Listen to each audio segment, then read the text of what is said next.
That looked to be a successful attempt as well from Samuel Bande. It was just 2.5 kilos up, but it looked to be enough. And now we should almost certainly have our proper audio over. If you are just able to tune in now, we thank you so much for your patience. It's Powerlifting America's Motor City Muscle Meet. We encourage you not to try to say it too many times in rapid succession. I'm Tanner White, a powerlifting competitor and rather new trainee in the sport, all things considered, but also a lover of the sport and a professional play-by-play announcer. I get to combine two of those top passions of mine today in order to bring you all the sights and sounds of today's competition. Speaking of today's competition, hey, we're right in the middle of it. In medias res, if you will, to give you the Latin. John Keebler just took a 167.5. He's got 3 whites. There are risks already being taken by some of these competitors. They had a number of misses within the first flight. You had Noah Horstman, Samuel Bande, John Keebler, Alexander Kelsey, and Ian Genslinger, all red lighted for their squats, mostly on depth, a couple of other technical issues. And now everyone has entered at least something higher. You had no retakes except for Noah Horstman, who was successful retaking 115.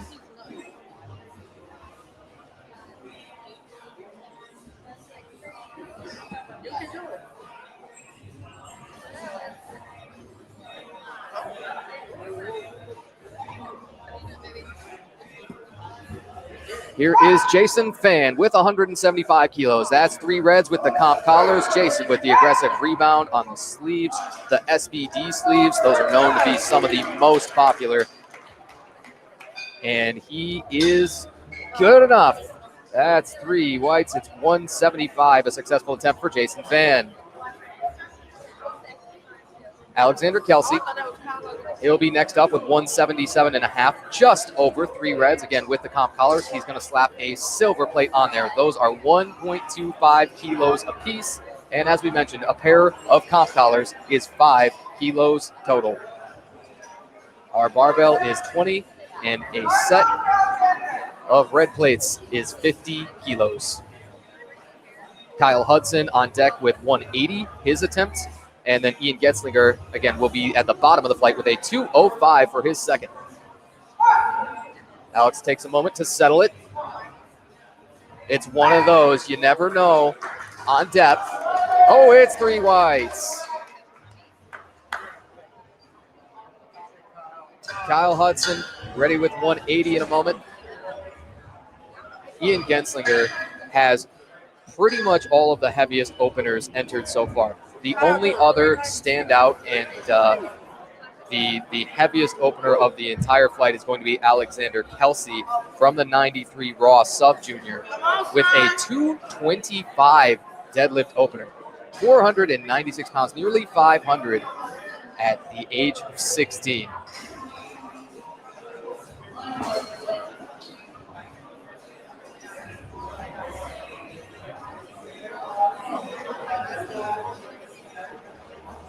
In this flight A, you will see all of our female lifters for the day. You'll also see men's 74, 83, and 93 kilo sub-junior and juniors competitors. When we get to flight B, you'll see all male open and masters class male competitors. Again, we will constantly update you on the comings and goings, the events throughout the day. But of course, you can and should also follow along with live results on liftingcast.com. Look for the Motor City Muscle Meet listed under today's date to see the order of upcoming lifters. Kyle Hudson, he's got 3 whites, and he's got a successful attempt at 180. He could linearly jump to 190, or he might think, man, I've got some more in the tank. The speed of the bar is a very strong determinant from the second attempt to the third of just how much you want to go up. Kyle Hudson has just entered that third attempt, and we're close enough to hear him say, I'm going for the PR. Kyle's put in 195 kilos. He says he's going for that PR. That's going to be almost 430 pounds. Ian Genslinger, he'll be up with 205 on the bar. Missed on depth his first time. Ian's got really standout openers. Was his squat opener a little bit heavy? Does that sap his results coming from the rest of the day? Boy, we're going to find out right now if he can come back and hit this 205, get a squat on the board. Ian Genslinger dunked it. Oh, and it's going to be the first catch. Great catch on the spotters. Joshua Bowler from our left side made a fantastic catch, and Ian is no-lighted. We had one accidental white light, but seeing as the lift was failed, must have been a missed input.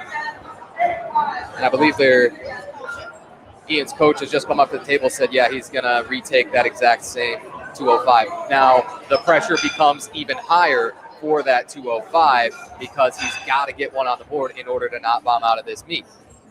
Those of you who are not familiar, in order to register a total for the meet, you have to have at least one successful attempt of each discipline. That's the squat, that's the bench, and that's the deadlift.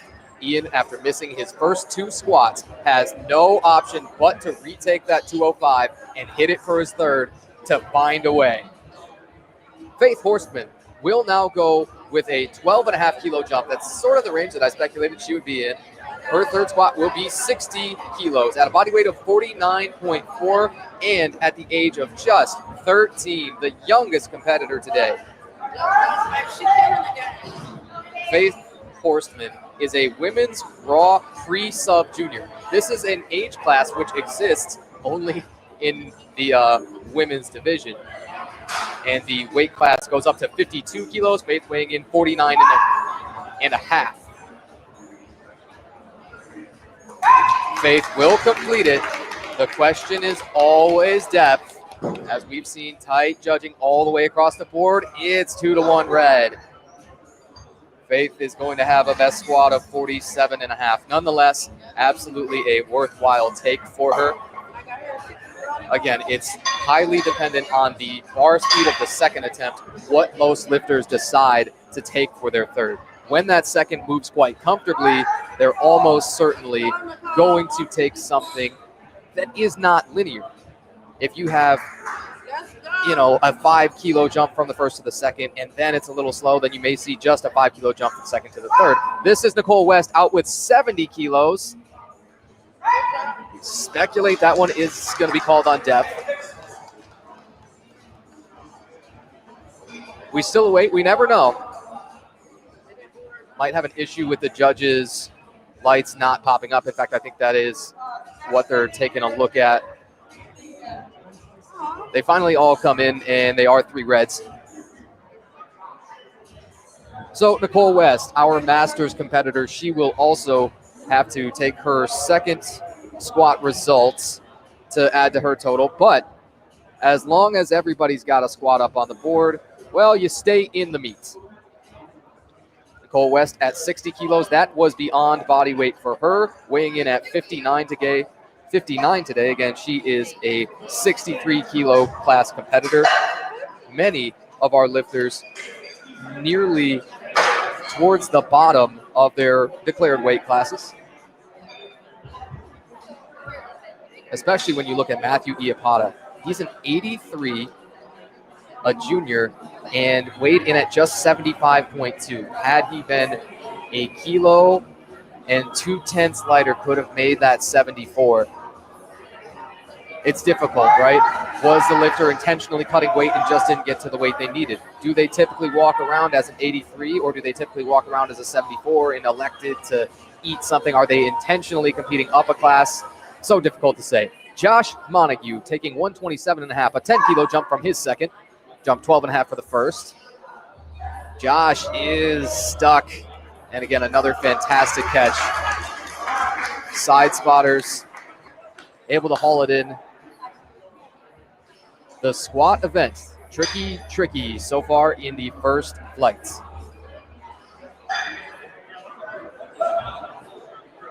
If you look down towards the bottom of Flight B, if you're following along with our live results on Lifting Cast, you'll see some real standout squats that will be coming at the back end of Flight B. The heaviest opener entered so far is Jake Pace. He's a 105 competitor entering 227.5. That's 501 pounds. This is 130 for Noah Horstman. Red lighted on his first, then jumps 15 for his third. He got it. Whoa. To take the first squat unsuccessfully, hit it again, and then jump 15 kilos, that's a statement. Noah Horstman, as a sub-junior, he's got a 130-kilo squat to his name. Noah, again, is one of the 3 horsemen competing today. He is just 15. You got Faith, only 13 years old. And Elijah, he'll be the third one up. You'll see him in Flight B at 20. Matthew Iapata, another linear jump of 7.5. This is 157.5. Matthew should have it. Yes, indeed.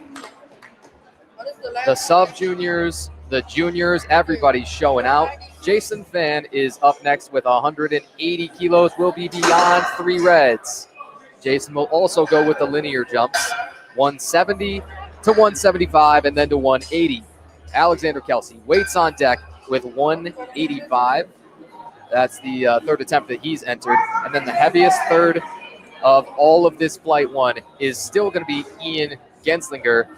He's got 205 again. He's the one that absolutely must record in attempts. Has to get that third in order to stay in the meet, not bomb out. Here is Jason Fan, elects for the very narrow stance. Takes quite a while to settle. Gets the star command. Jason Fan down, and the sticking point from the Black Lagoon, but he's got it. Oh boy. That's one of those, it can go either way every time. And Jason just grinded all the way through, my man.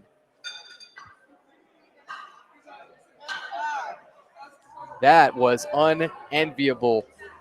And one of the higher sticking points you'll ever see on a squat.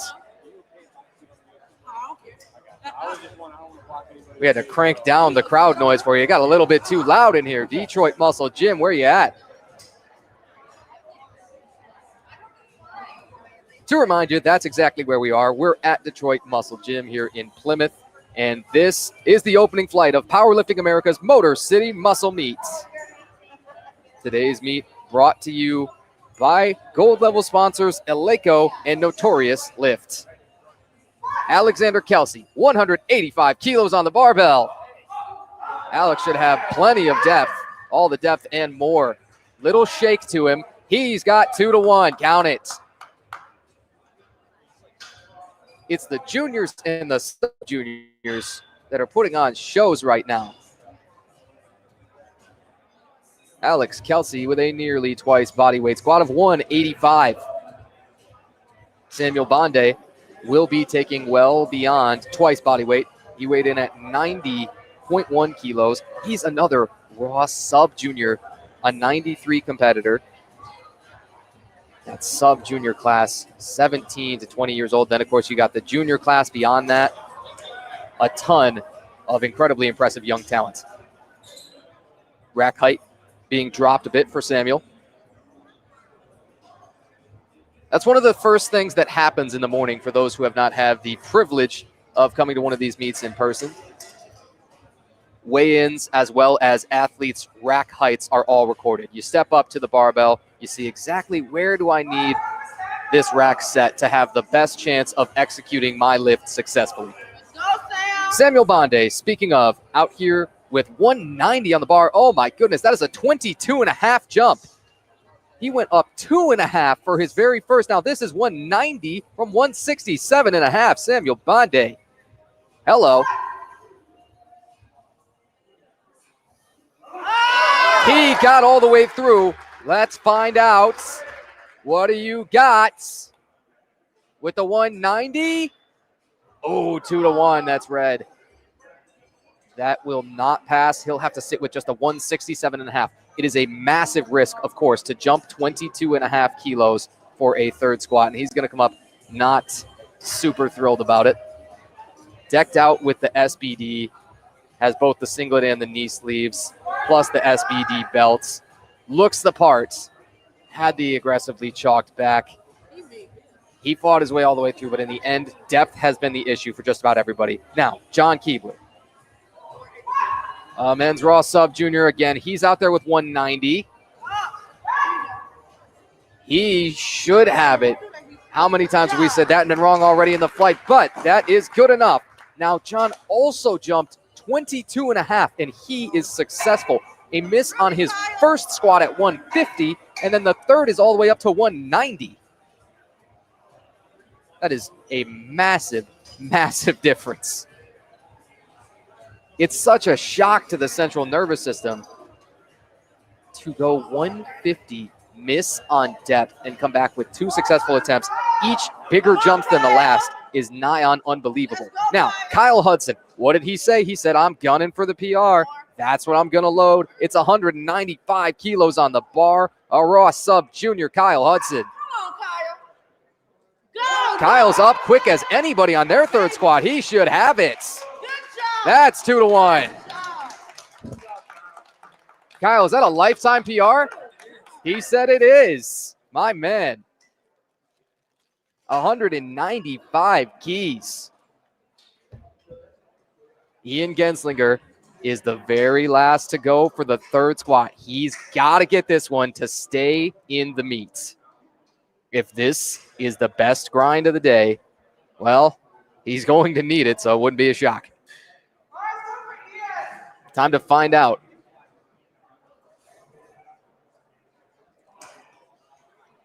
You've got one bench-only competitor in this first flight. That'll be Keithan Kilo Cunningham. He's a Raw 83 bench open. And the bench press will wait on deck.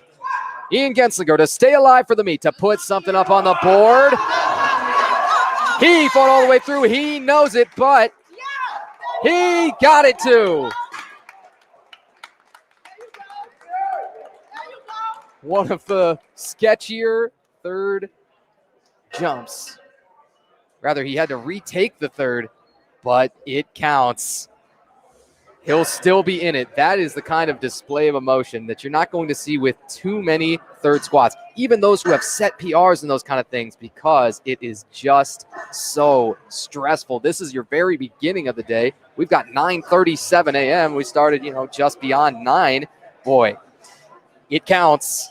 It was sketchy, but Ian Genslinger has the best squat of his flight with the 205, and also has a fantastically heavy bench opener entered with 132.5. He'll be opening at nearly 300 pounds. As we mentioned, if you look down at Lifting Cast and are following along with all of our live events, all of our live results rather at home, Ian has 2 of the 3 heaviest openers. He has the heaviest squat as well as heaviest bench entered. Missed his first and second squat, but we'll see what happens on that bench with the 132.5 entered.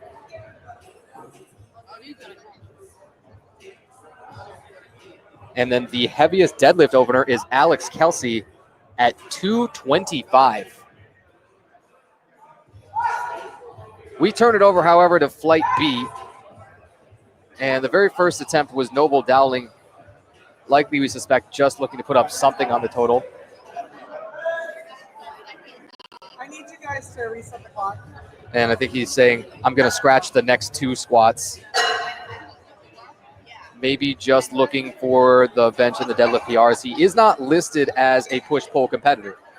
That is one of those options that you have when selecting your divisions for each meet. A push-pull competitor being one who competes in just the bench and the deadlift.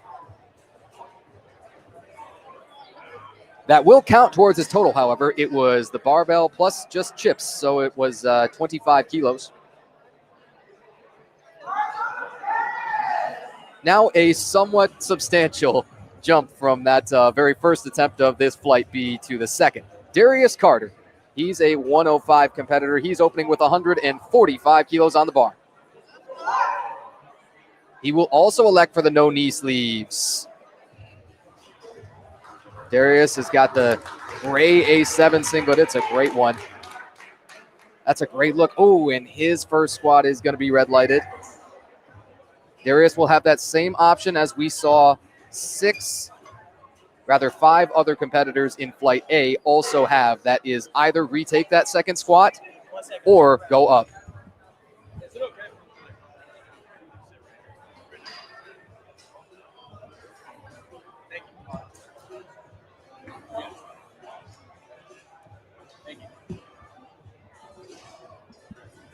Christopher Dowell. He is a 120 competitor, weighed in just 107.8. So he was one of those, again, sort of a tweener, where do you go up to that 120? Do you try to get down into that 105?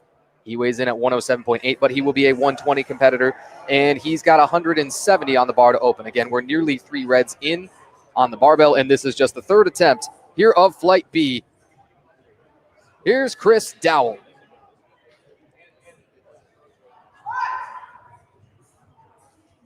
Oh, that was a veteran's squat.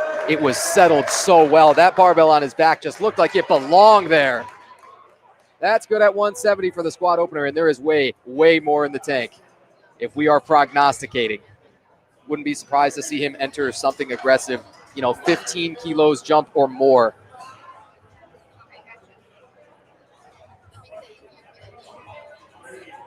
You'll see it running down occasionally on the bottom of your screen, but again, this meet would not be possible without all of our sponsors for today. Eleiko and Notorious Lift in the gold level, and Iron Swell, A7, Pioneer Belts, and PR Breaker as the silver level sponsors.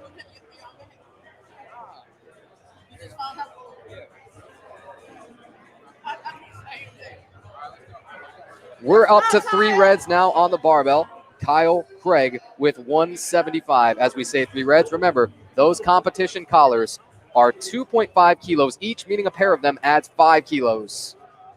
Kyle Craig at 175 for his opening squat. He's an 83 raw open competitor. Oh, he is dunking that down. Got to be by far the deepest squat we've seen so far. There was 0 questions on the depth there. That was incredibly respectable. Kyle says, oops, excuse me, got to come back and enter my second. But he is one where he may have some room to go up as well. He was light for the class as well, weighing in at 77.5 in the 83 kilo class. Kyle's got a monster deadlift opener put in of 240 kilos. That's over 3 times body weight to open with. Kyle's put in just 180 for his second attempt. The other second attempts that we have entered are Darius Carter with 152.5. Chris Dowell put in 177.5, so a 7.5 kilo jump for both of them.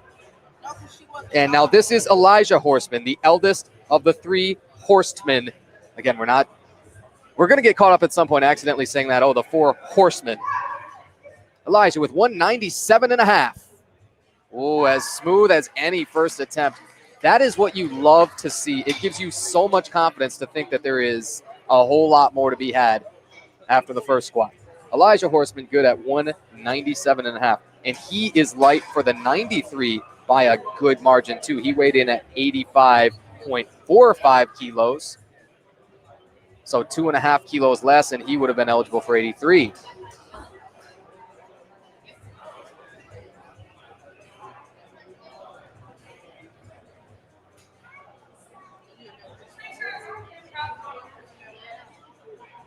It has been a more successful, for the most part, showing here to the start of Flight B on the squats. Again, this is just the first squat attempt, so there is, for almost everybody, a lot of room for movement. Speaking of movement, Elijah Horseman has just entered a 17.5 kilo jump, 197.5 to 215. a dramatic difference. Now, here is Stephen Kohut with 2:05. Oh, excuse me. We have Joseph Wong, who slotted in front of him. Didn't see his attempt entered at first on lifting cast, but that's 197.5, as we can see on the monitors around the gym here. It's Detroit Muscle Gym, and it is the Motor City Muscle Meet. Well, the good news about Joseph Wong sliding in there was it was a 197.5 success. In likelihood, we speculate that means he is entered as a guest lifter. Not entirely sure. When we get that figured out, we'll let you know. We'll be up to Stephen Kohut next, and he is breaking the barrier of 3 reds and a yellow. That is 200 kilos. We're beyond that. This will be 2:05 with the competition collars. 2:05 as a squat opener. Stephen is a double entrant into the Raw Junior and Raw Open classes. That open weight class is anything beyond junior up to the age of 40 when the Masters division starts. Stephen Kohut, a standout 205 kilos. Here it comes.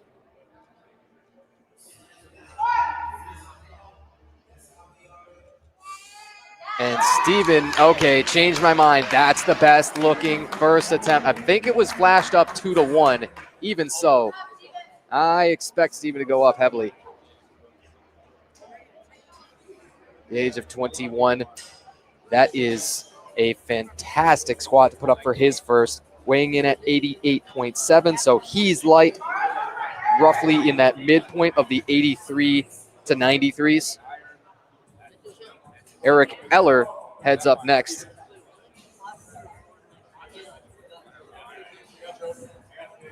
Eric approaches the bar quicker than most. Here he is. He's opening with 2:05, the same as Stephen. Eric's got the best beard today, and he's got one of the best squats today too, doesn't he? And he's got 2-1. Eric Eller, a Masters competitor at the age of 43. He is successful. He says his gym best squat is a 475, has never competed in a full power meet, has been a bench only competitor. So this has been a long time, 1999. You can't call it old man strength for a man of 43 years old, but you can say he is a Masters competitor and looks to be in fantastic shape and strong as anything among that Masters class. He has just entered 217.5 for his second squat. He'll have a chance upon completing of that second to maybe take something over 500 pounds for the third. You need at least 227.5 to get there. This is Jake Pace with the heaviest opening squat at 227.5. 5:01. Oh, he's got to replace the bar.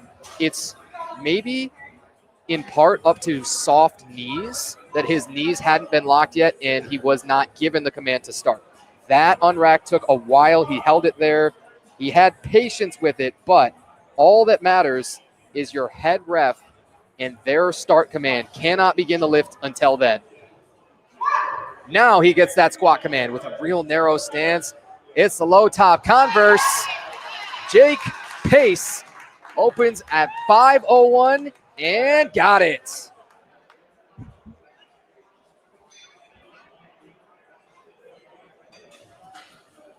That is over 500 pounds on the very first squat attempt for Jake Pace. And you say that is a very good, a standout squat for certain. But he has a 600-plus pound deadlift in the bag almost certainly, as foretold by his competition history.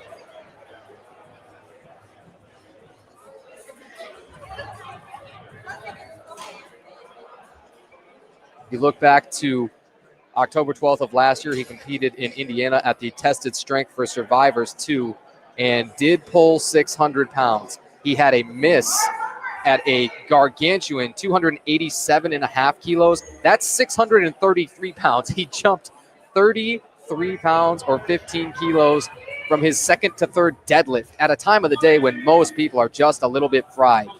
We misspoke. The heaviest opening squat of the flight is going to be Andy Carter, a veteran of the sport. He opens with 275 kilos. 5 of them red round things. This is 606 pounds. A squat like that just can't be had overnight. It can be only had over decades of iron. It goes 2-1, but it is successful at 275. Oh, and our first mishap of loading and unloading. Looks as though everybody's unharmed. That is the absolute focus. Barbell unloaded itself rapidly, but doesn't look like anybody was in the way. Plates are going to slide off, and thank goodness. Spotters, loaders, they accumulate a ton of fatigue on the day. That's an underrated difficulty of the sport. The sheer mental fortitude that you have to stick with it through the entire day, through these dozens and dozens of attempts. It can seem monotonous, but the attention needed is fantastic, is fabulously high. Andy Carter entered 292.5 for his second squat. Whoa.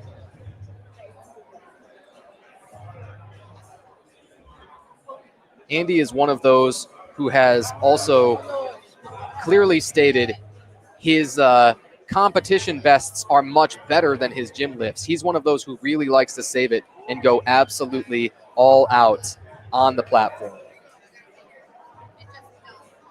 At 39 years old, this is his first 120 plus competition, had been previously a USPC and USAPL competitor, so that heavyweight division begins over 140 kilos, not 120. His bests to keep in mind: a 294 kilo squat, a 227 kilo bench, nearly 500 pounds, absolutely absurd, and his best deadlift of 296 for an 817 kilo total, a 460.41 dot score. For those of you not familiar with dots, it's one of the many body weight to strength ratio formulas by which lifters measure themselves.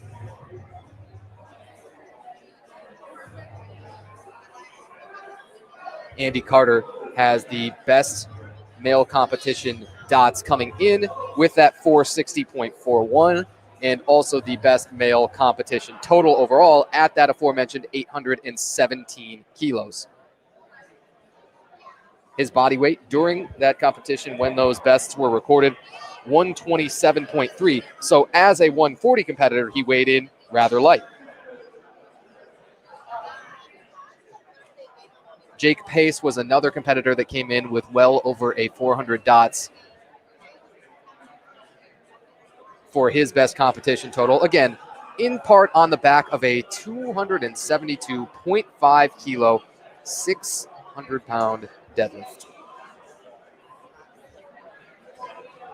Looks like everyone has recentered themselves, found nirvana, and shrugged off the first mishap for the day. To go an entire competition without something a little strange, something out of the ordinary, something just plain out going wrong, it's almost unheard of. The more that you're around the sport, the more you'll sense it. So Noble Dowling, as we mentioned, told us he was going to scratch his second and third squat attempts. He elects not to come out for either of those. He took just the barbell with the comp collars to take a 25-kilo squat. Again, we presume that that's likely just him hunting for PRs for the bench and the deadlift, although he did not enter as a push-pull competitor. We speculate that's what it is. Can't be 100% certain. Darius Carter is back out. He is going up after a miss on the first. He goes up 7.5 kilos. This is 152.5. Darius, bare knees. He takes a peek. He got it at 152.5. He's got a squat on the board. As we mentioned, the Flight B first round of squats were a little bit more successful than the Flight A. You actually saw 5 misses of first squats. Many of those lifters still elected to go up for their second, and most were successful the second time. The only one who had to take a third and get an attempt on the board to stay in it was Ian Genslinger. Ian was able to do so at 205 kilos. Everybody has a total officially on the board. Shouldn't say that. Everybody has a squat up on the board. Again, you have to register 1 successful attempt for each of the 3 disciplines, the squat, the bench, and the deadlift in that order. This is the second squat attempt as we're having rack heights adjusted here. Christopher Dowell, he is up in a moment after this rack height is changed. He wants 177.5 kilos. We're pushing that 400-pound barrier, and this is just the ostensibly third squat of the second attempts for Flight B. Kyle Craig on deck with 180, and in the hole, Joseph Wong. He will jump 12.5 kilos to 210.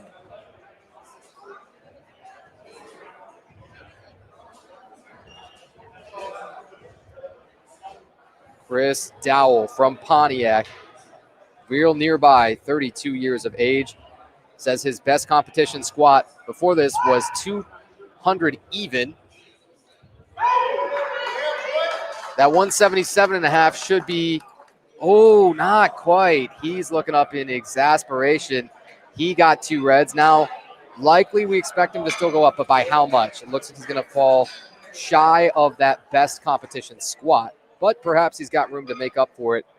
He lists bench as his favorite lift and also has a standout deadlift of 250 kilos to his name.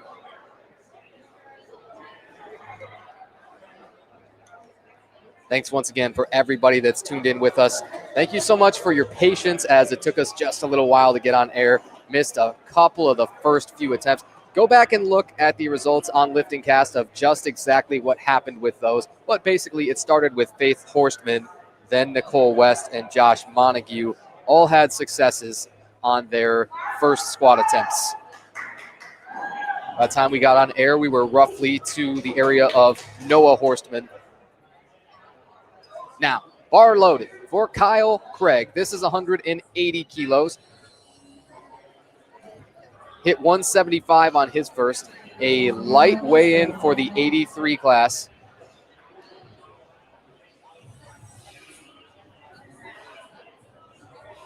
He's going to take a moment to settle. Squat command, 180. Again, that is dunked to infinity and beyond. It's one of those, you could watch a squat like that forever and not get bored. You can appreciate the mobility and the attention to detail of the lift proper. That's fabulous. 180 kilos successful for Kyle Craig. Has options. Could go up as little as 2.5. Could go linear jump to 185. Maybe has PR in mind. He will now enter 195. The really similar to the other Kyle in the meet today, Kyle Hudson. Kyle Hudson from Flight A, he went 170, 180, 195. Kyle Craig goes 175, 180, and then 195 for his third. It's a 15-kilo jump when it comes back around to Kyle Craig. That is usually on the heavier end of what anybody is willing to jump around these middle weight classes. Joseph Wong, 210 on the bar. Successful at 197.5 his first time. He's also got convincing depth to it. Joseph racked 210 and got all 3 whites.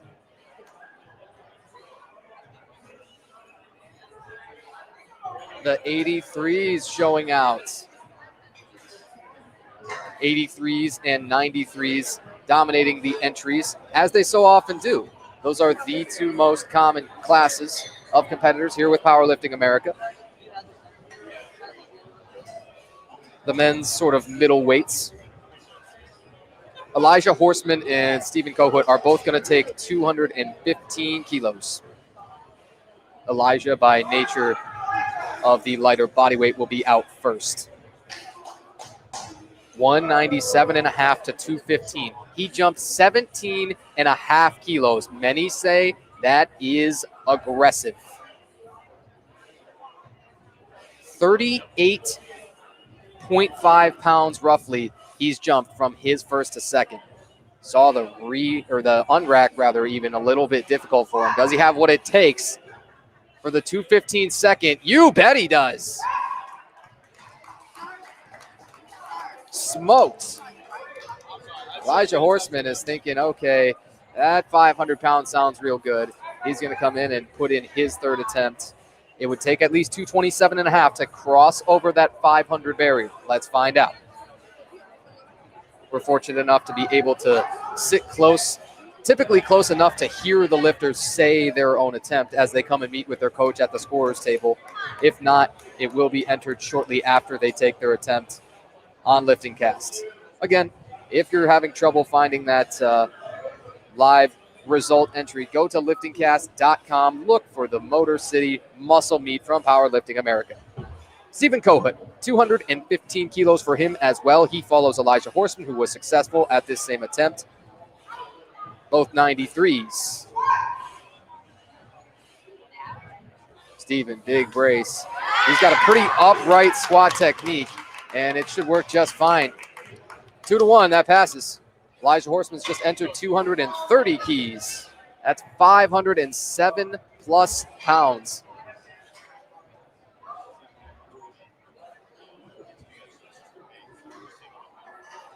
Andy Carter should still have the pace set. He opened with 275. Unsurprisingly, he is an end of the flight kind of competitor. He'll be at 292.5. Boy, you see it on the screen, and it doesn't do it justice to seeing it loaded on the barbell and sitting here in person, nearly close enough to touch it. Eric Eller, 217.5. Will he be able to put himself in range of a 500-pound squat for his third if this is successful as well? Let's find out. He jumps 12.5 kilos.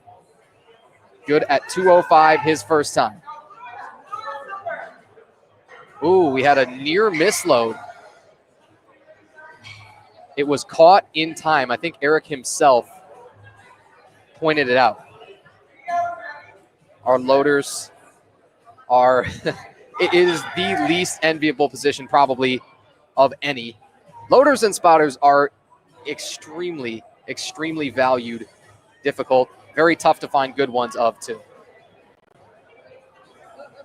Eric Eller, your Masters competitor, the only male Masters competitor today. He steps up to 217.5 kilos. He's got a narrow stance too. He is convincing. Was there ever a doubt? That is 3 whites.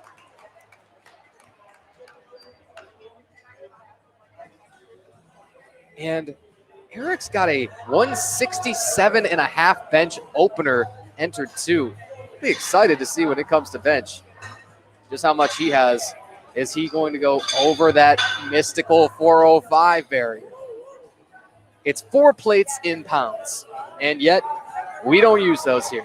Not in this sport. Jake Pace, 242.5. Bars loaded for him. This is a 534.6 in pounds. If you've got time, you may want to pull up some sort of online calculator, even print out your own conversion chart with the pounds and the kilos. We're going to be doing a lot of that all day long. 242.5. Jake Pace. Oh, there is a the re-rack a little bit tougher, but there is a lot more to go. Expect him to go somewhere in the neighborhood of 260. He jumped 15 from his first to second. And that was probably the fastest second attempt that we've seen. He puts in 260 exactly. That's going to be 573 pounds or 260 kilos when Jake Pace comes out for his third. Now, everybody is chasing Andy Carter, but he should pace the pack still. His personal best competition squat is 294 coming in. That was set in November, not so long ago. You think about it. Just a tad over 7 months to prepare for this meet today. He was a USPC competitor his last time out. 38 years old then, 39 now. Just missed Masters and still a veteran. And this is lifetime strength. Again, you can't build this in a month. You can't build this in a year or 10. This is decades of heavy iron. It's 292.5 for the second for Andy Carter. 644.9 pounds going down. It's a little uneven. It counted. Oh my. That's spooky. Andy might have a decision to make. You probably ending up right around that 300 barrier. He's still probably got the PR within reach. If he only goes up 2.5, that would still be a competition best. It's one of those that is an option.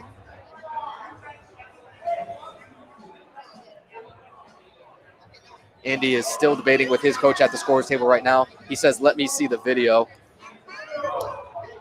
Noble Dowling again is back out to, well, not quite back out. He will elect again to scratch his third squat, as he did with the second. A scratch being any lift in which the lifter does not complete the rep within that 1 minute allotted time after the bar is loaded and they've been called.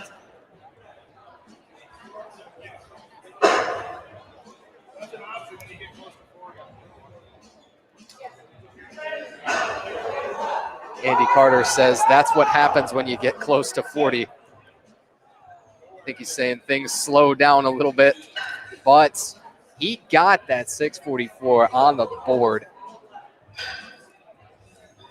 We imagine that he's planning to scratch the third. Looks like it because he entered 292.5 again, so presumably he will not take a third squat and will come up 1.5 kilos behind his all-time competition best. But at a lighter body weight here, he's 122.3 weighing in today to put him just slightly into that heavyweight. It starts at 120 kilos here with Powerlifting America and all other IPF affiliates. Noble Dowling, again, scratched his third squat. To start the third squats in earnest, we're going to have Darius Carter coming back out. He's got 160 on the bar.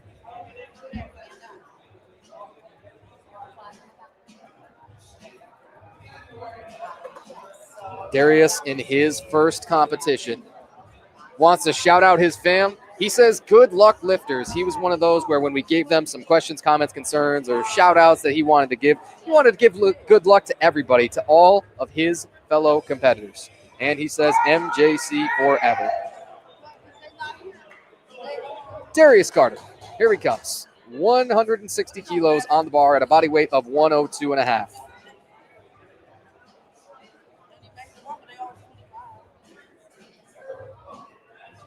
$160 for Darius Carter. That ought to do it. You can put it on the board, yes.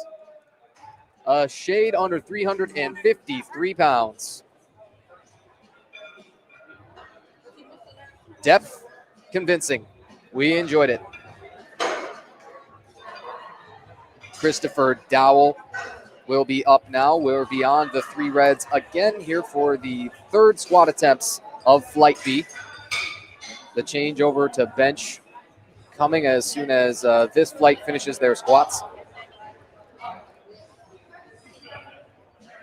Chris Dowell wants 182.5 kilos on the barbell. He had a miss on his 2nd squat.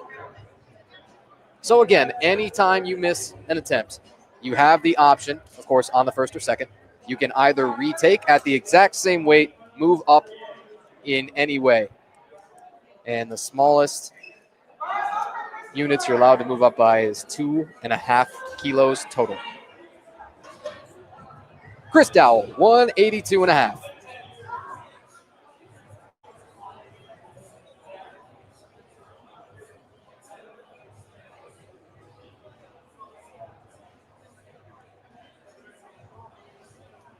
Taurus Achilles in late 2023. Will this be a successful comeback? Successful as any, it looks like it. Over 400 pounds. It's a mental barrier for some beyond the physical. Chris is being made to wait a while. What's the lights going to be? Maybe, again, we have an issue with the judges' lights. Oh, tick, tick, tick. We got to find this out before the next attempt comes along. Chris is glued to that screen, as he should be. Yeah, we've got an issue with the judges panel. One moment.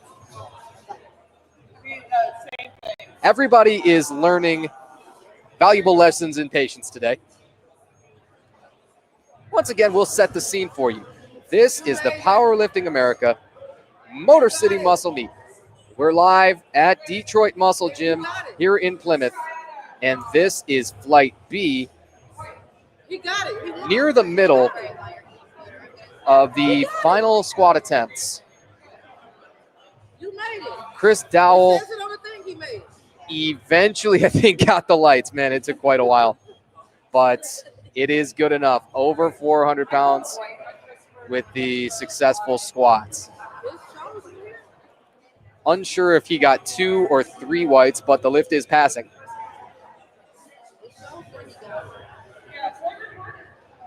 Yeah, it says he got it.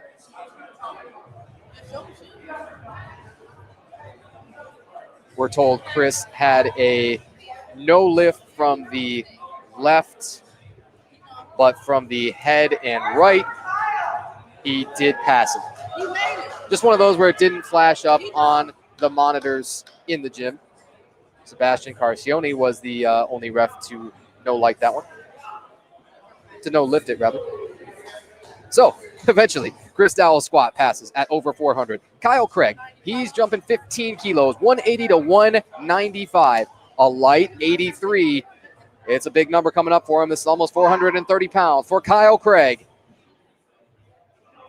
Kyle's going to have to fight for just a beat longer. He's got it. Kyle Craig at almost 430 pounds. And he has very respectable bench and deadlift openers put in. Again, his deadlift opener is 240. He's opening well beyond 3 times body weight. That is his opener for deadlift. Also has a respectable bench opener of 120 entered. Joseph Wong will turn it over to for his final squat. He wants 215.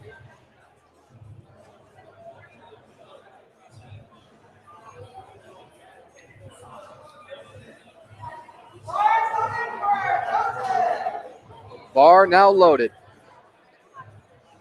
When they call bar is loaded, when it's your turn and it's just you, the barbell, and the whole nothingness, when you black out a little bit, what are you prepared to do? Joseph rocks the bar in the rack a little bit. 215 kilos coming. He's got the neck veins popping.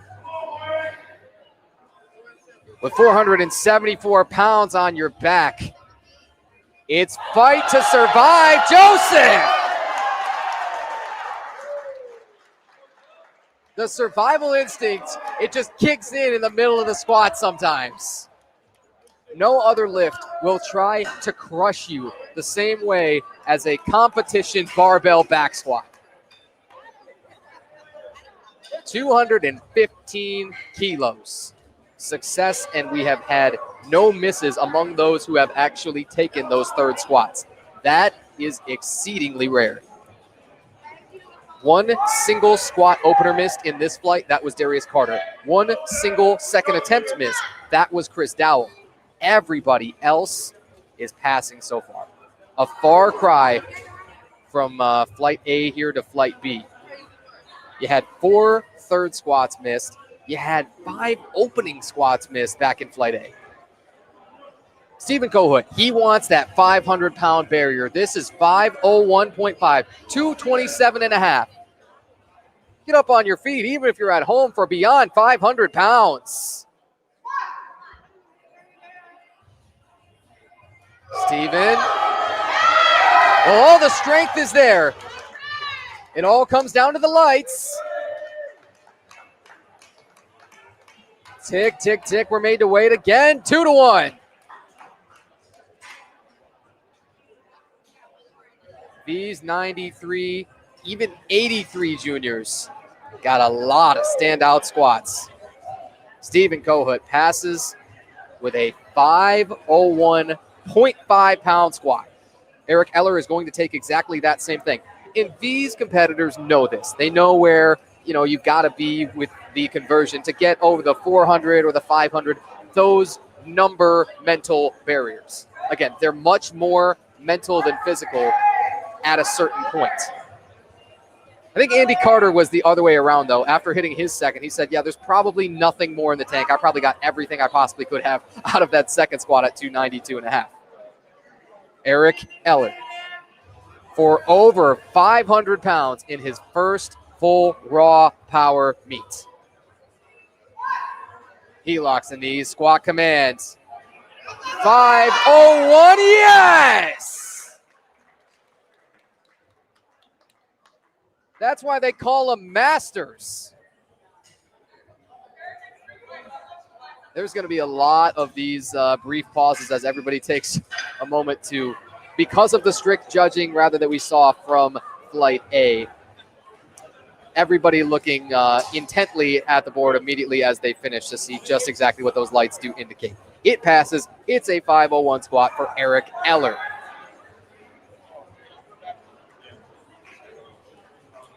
We misspoke about Andy Carter. He is not just an open competitor. He has also entered a duality with Raw Masters 1. Now, Elijah Horstman. He has one of the best standout squats of the day. He's looking for 230.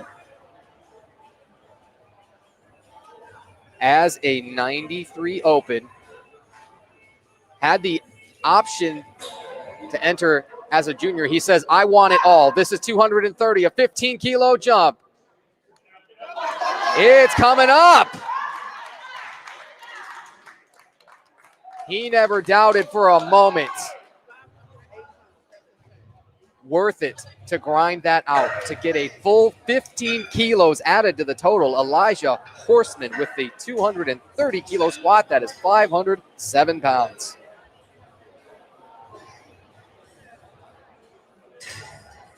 Are you not entertained? Elijah's heaviest attempt ever in a meet was a 235. That was back in the Illinois High School Nationals. Been a couple of years for Elijah, now 20 years old. That's 4 years or so roughly between those two attempts. But he earned his competition PR there of 230.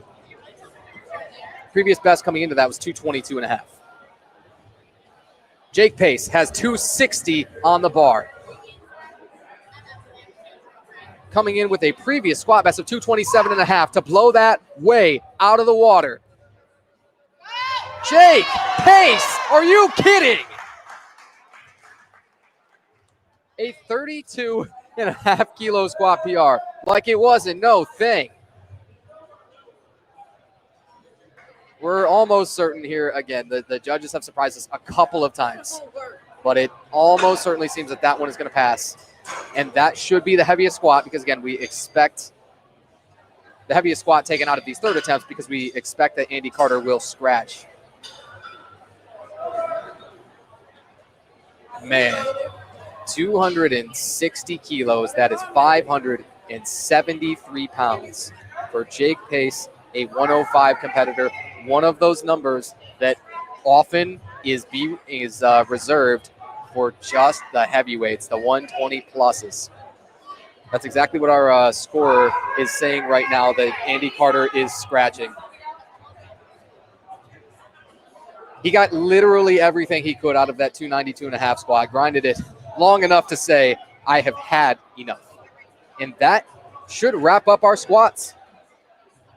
We'll probably have to let this time elapse, the full 1 minute timer of Andy's attempt. But plates are coming off the barbell now, usually a good sign. He was the one that needed 5+ reds. 4 just wouldn't do it. Jake Pace came close with his 260 kilo squat. For my money, maybe my favorite lift of the day so far. It's so tough to pick a best one. There was Ian Genslinger, who absolutely needed a successful attempt to stay in the meet after he had missed his first and second. He was able to grind out 205 as a sub-junior 93. That 205 stands out to me. Andy Carter is now officially scratched as his time elapses. Elijah Horseman also would be a great choice as he ends up with the third heaviest squat of the day at 230. There's just a ton of great choices there. We will have the change over to bench coming. We'll be up at the top with Faith Horseman. She'll open with 25 kilos in a few. Don't go anywhere. We'll just let the crowd mic run for you. You take in some of the raw sights and sounds, no pun intended, of Detroit Muscle City Gym and Powerlifting America's Motor City Muscle Meet.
Instance, the lifter has 2 options. They can put in another timeout if they want to make sure that other people still get the same result.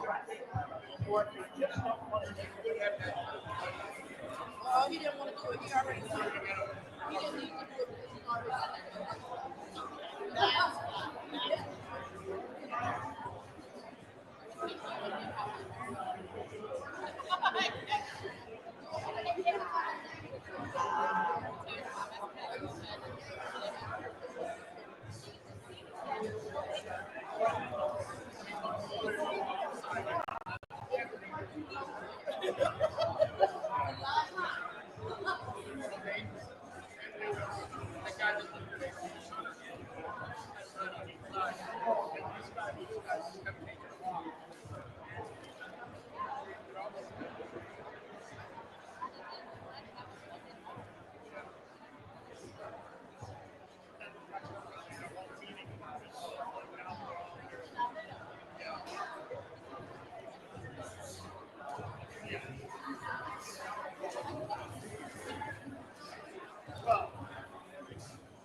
We are starting with time and timer. Thanks for giving in.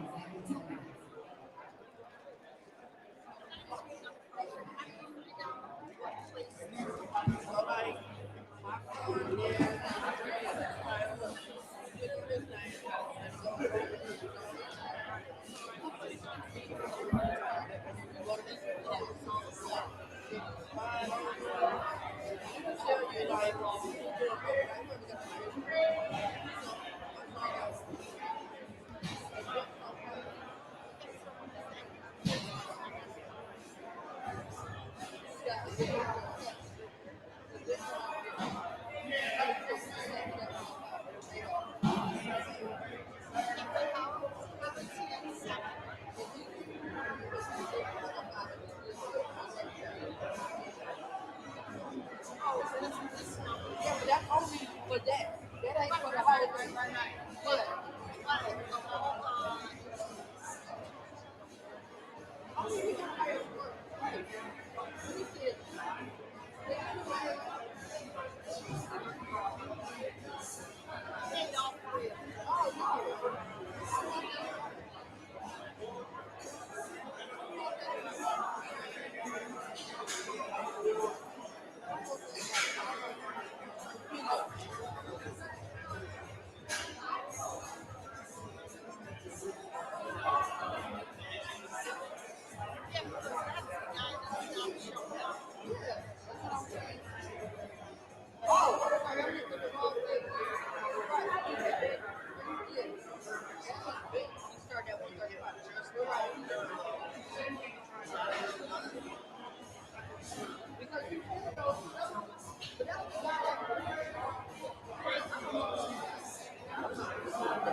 See how much that is.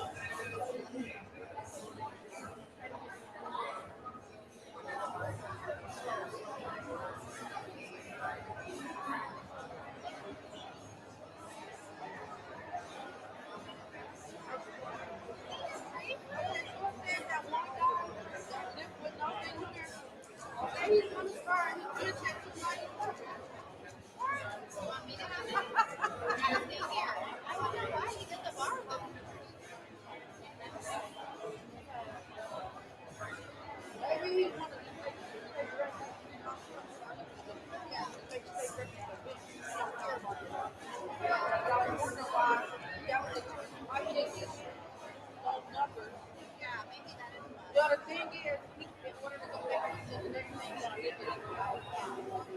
So maybe that's why.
That's one way to look at it. I like that one. I like your green state sweatshirt, by the way. I'm all about it. I did my undergrad, my grad, and I'm back in organic. All about it. Green state through.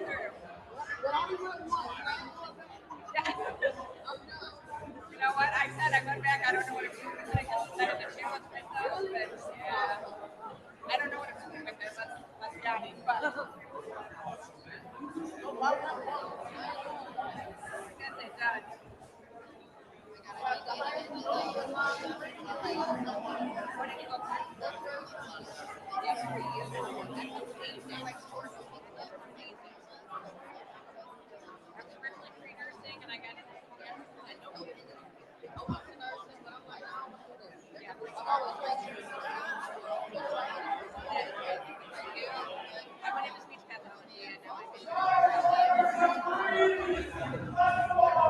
Lifters and flight please return to the platform. And we are back. It's just about time for the bench press. It is 10:34 a.m. Man, don't want to jinx it, but it seemed like we flew through those squats.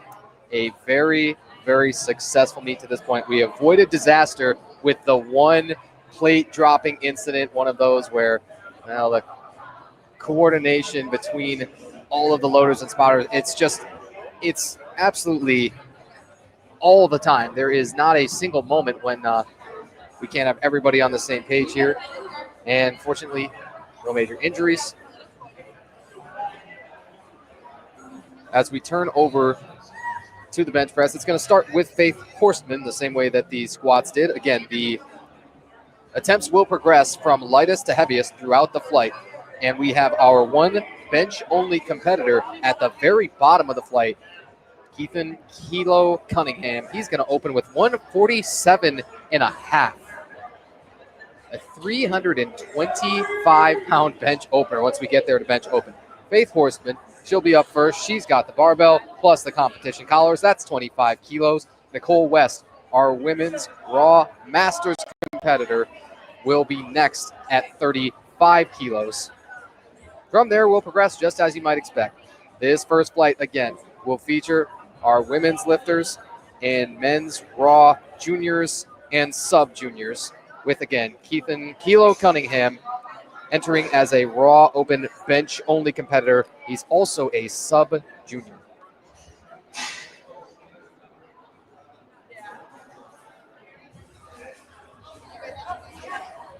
Faith Horstman, first bench coming in moments.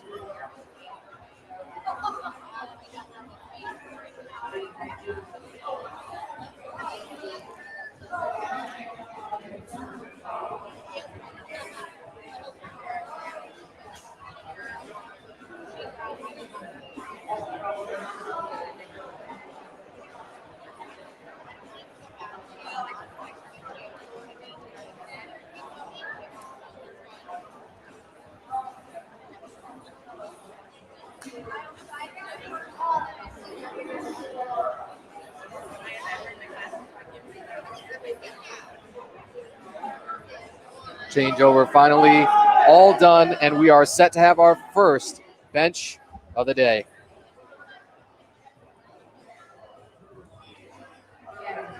We proceed from the squats to the bench press, and the very first attempt goes to Faith Horstman at just 13 years of age for her first successful bench attempt. Will we see it here?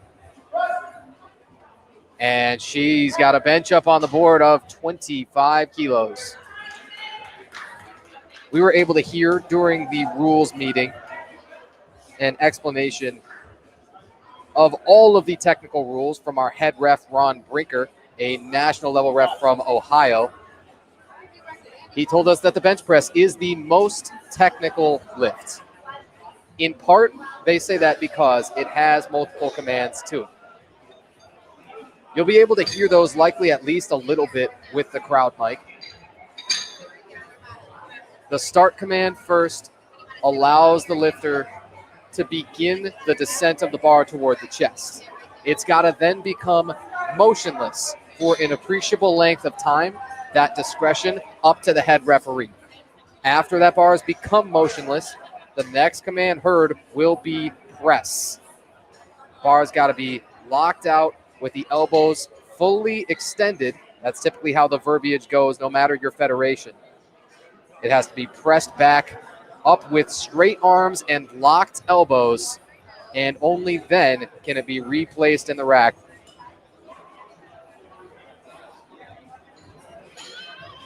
Most of the squats that we had red lighted were not failures to lift the weight. Most were for depth. The rule book typically in most federations reads on that the top of the knee joint must dip below appreciably, especially with the singlet. That typically is easier to judge where exactly that is, but it must appreciably dip below the top of the hip joint. Second bench press attempt. It's Nicole West, our women's Raw Masters competitor.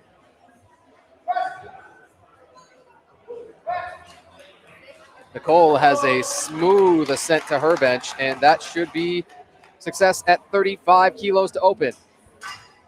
Faith Horstman just entered a 32.5 kilo attempt for her second bench. Nicole West says, I began this powerlifting deal in February. How the heck did I already wind up here with all of these fantastic, incredibly strong competitors?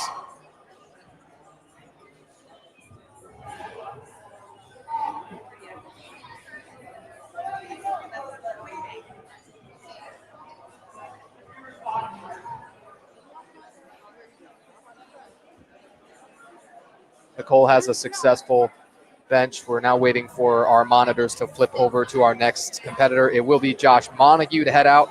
He is the Raw Junior 74, the only 74 kilo entrant in today's meet.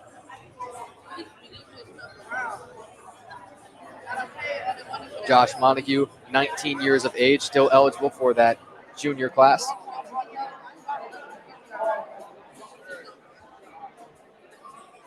Again, for those of you joining us, we'll set the scene for you real quick before this attempt. You're looking live at Detroit Muscle Gym, and this is the bench press discipline of Powerlifting America's Motor City Muscle Meet.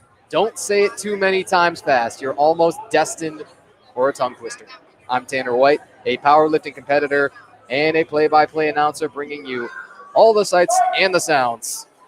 65 kilos on the bar, Josh Montague. It should be plenty good enough. That was a blue with the comp collars. Are you beginning to pick up on the loading of the barbell yet? Ooh, he is actually going to be no reps. It is, again, up to the discretion of the head referee. The head referee on that attempt was Sebastian Carcioni. Josh Montague over to the table. He'll put in his next attempt. And we'll continue to remind you about how the attempt selection works. If you have a miss, if you have a no lift for any reason, your next attempt can either be a retake at that same weight, or you can go up by as little as 2.5 kilos, but as much as you choose.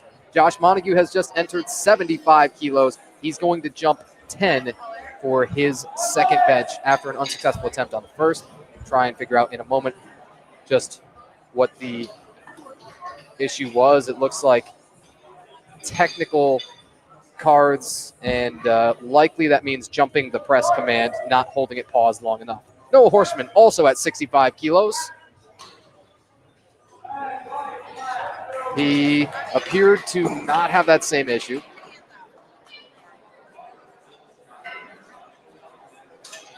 Noah will be up to the table in a moment. He is successful at 65 kilos. Noah missed just his first squat, came back, retook it at 115, and then jumped all the way to 130 with a 15-kilo jump and got that third. For both Noah and Faith Horseman, their first meets. Again, Faith is a raw pre-sub junior, an age division which only exists in women's classes. And Noah is a sub-junior. Samuel Bonde, 92.5 for his opener. Only got 167.5 on his second squat. Took a long time on his press command. It was an incredibly quick descent for him, and then that had to stay on the chest quite a while. Oh, he is called. It also appears for jumping a press command. He's got 3 red lights. He'll have the same option as all those other competitors. Retake or go up.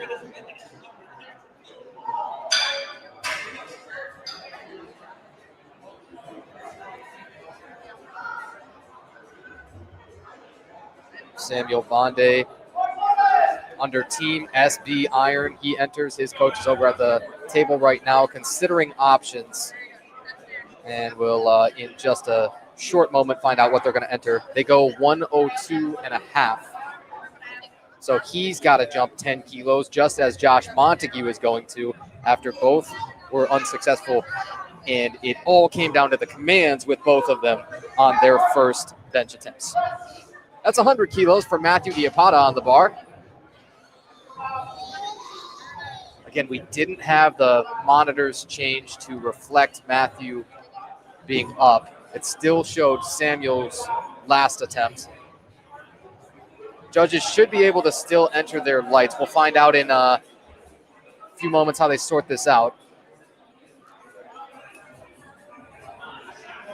The attempt timer is still running down for Matthew, but he's already taken that. So in likelihood, we assume that that's going to pass. Perhaps we've already done too much assuming today. That is always a risk.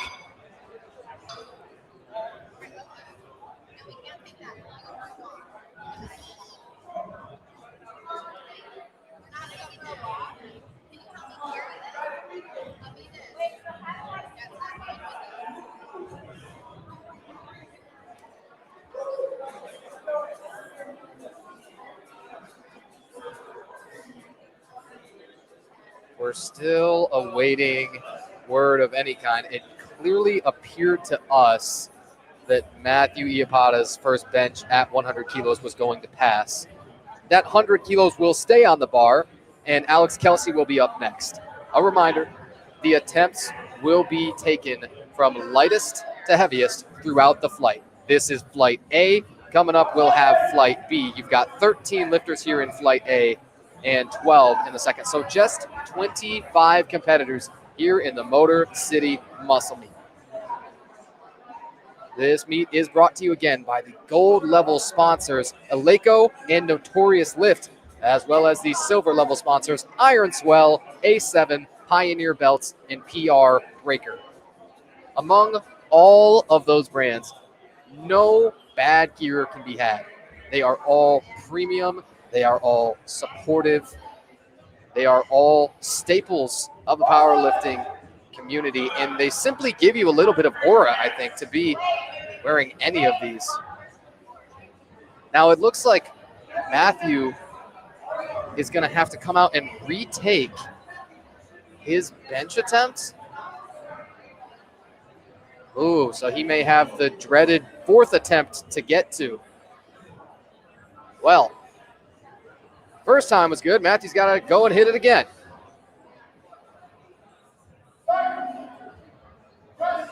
Now a quicker press command and a pretty convincing. Again, we never want to jump guns because we have not been able to predict much of anything that's going to happen today. But Matthew Iapata with a now successful 3 white light first bench attempt. Alex Kelsey also will take 100 kilos. Jason Fan on deck with 105, and then John Keebler in the hole with 110. Remember, at the end of this flight, we will also see our one bench-only competitor, Kilo Cunningham, opening at 147.5. He is an 83-kilo competitor. He might be thinking twice body weight or more. If 147.5 is where he's opening, there's certainly going to be a chance, especially if the first two are pretty quick.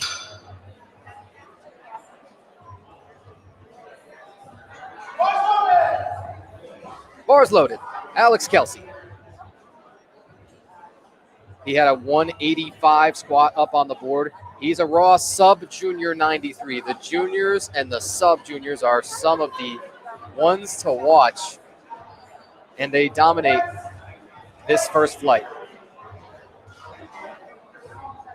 Ooh, I don't think we got the start command in time. I think they're saying his grip width was illegally wide. So he was able to replace the bar without officially taking the attempt. Oh, he's got to replace it again. Gosh, is it the same issue? I think they're only concerned with the grip width that he's taking. Twice in a row, he's had to replace this. Hasn't been able to get that start command yet in order to lower the barbell. Making those adjustments on the fly, extremely difficult. It looks like he's able to do it and get one on the board at 100 keys. It took a lot of thinking, a lot of sweating that out, but Alex Kelsey is good at 100 kilos.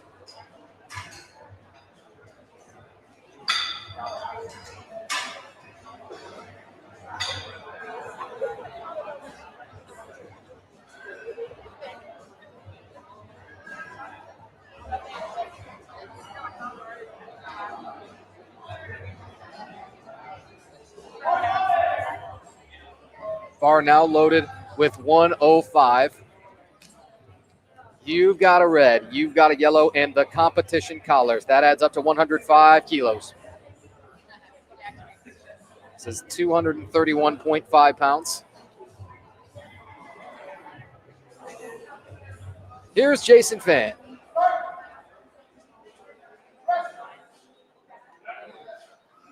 As slow a first successful bench as we've seen so far. We're certain it's going to count, although our light panels struggle to interface with our monitors here in the gym still. It is a good lift for Jason Fan at 105. Alex Kelsey has put in a 5-kilo jump for his second attempt. He's going to take 105. Jason Fan follows suit, also jumping just 5 kilos for himself, 105 to 110.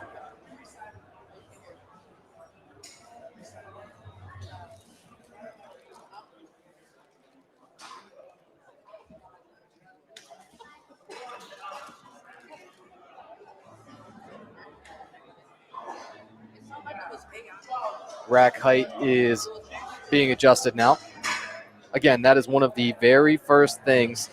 You know, you see when the lifting information is sent out to the competitors and you see the schedule is posted on Lifting Cast, and they'll say, okay, the doors open at 6:30. The preparation for meets begins months and months in advance of that. But eventually, once everybody arrives here in the morning, you've got weigh-ins and rack heights that begin practically immediately. John Keebler, 110 on the bar. Had a successful squat at 190. He had a monster jump to get there, too. Aggressive sink plus a real narrow grip near the smooth of the barbell, and should still be good at 110 kilos.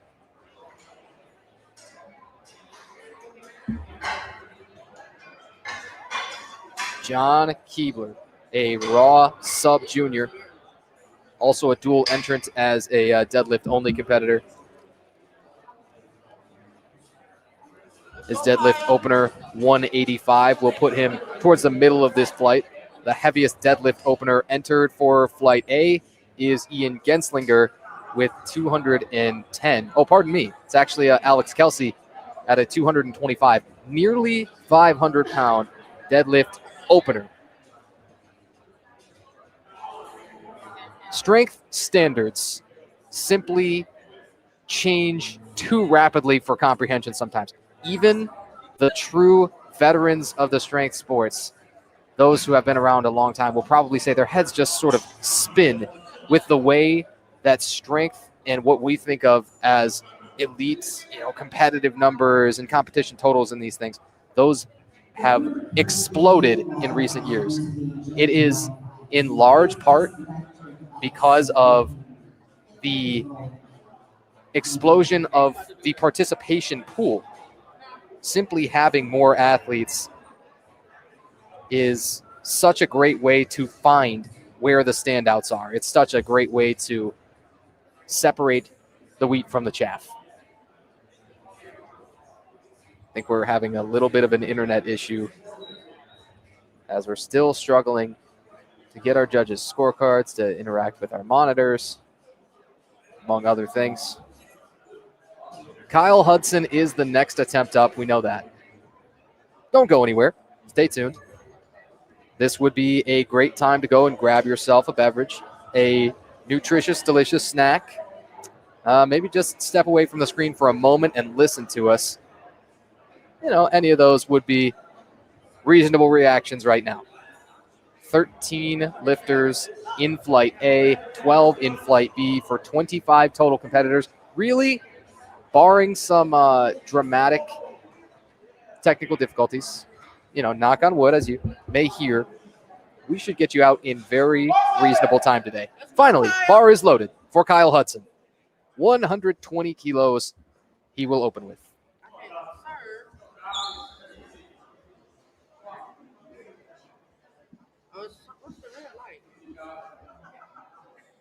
Kyle Hudson. He PR'd on his squat. Said it was a lifetime PR of 195 kilos. Let's go, Kyle. Kyle's struggling a little bit to set up. You wonder, is it cramping? Kyle does have options here. He could scratch the very first bench, take a little while, get something to eat, something to drink, then come back in. If it's something that's physically up with him, that may be the best decision. Looks like maybe the left hamstring he's concerned with. But I think his time is going to elapse. Yeah, I think time was called, and that's going to presumably be a scratch on that first bench.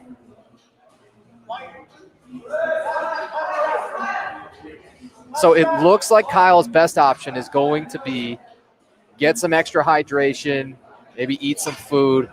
If he's got some electrolytes on him, get some extras of those in, and then try to come back out and retake that 120 or even go a little bit higher if he eventually is able to loosen up and feel good enough. It is a scratch on that bench attempt on time for Kyle Hudson.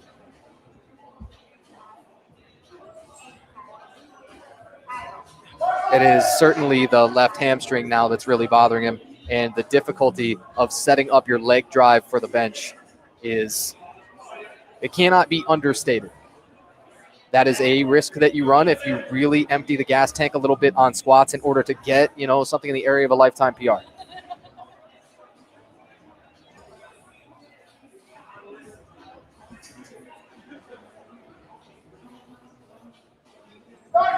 Bar now loaded. Ian Genslinger with 132.5. Oh, man. He's got it 2-1, but that is a fantastic opener.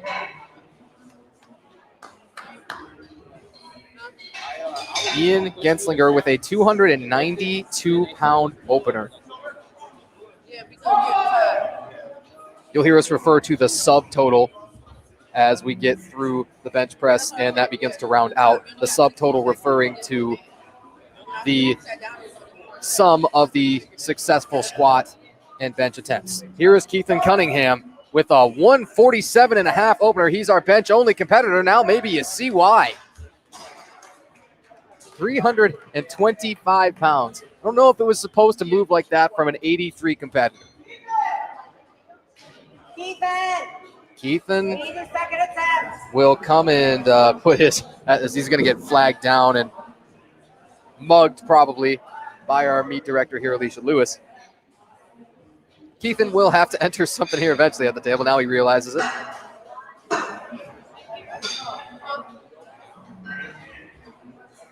So if you're a bench specialist, you better get everything you can out of your bench. And that's appears to be where Keithan Cunningham is headed to. 325 pounds for his opening bench. 15 kilos beyond anybody else in this flight. He's put in 155 for his second. Kyle Hudson is still struggling with the cramping issue. He's trying to get loose, trying to get some food in him and hydrate. Got the Gatorade. Fortunate enough to be sitting real close and watching him try and hydrate back up. But Kyle has 125 entered for his second bench. We're back up at the top of the flight. Faith Horstman. Well, I don't think she got that start command either yet. Shouldn't count as her attempt, I believe, if she was not given that start command yet. So it should be just a replacement.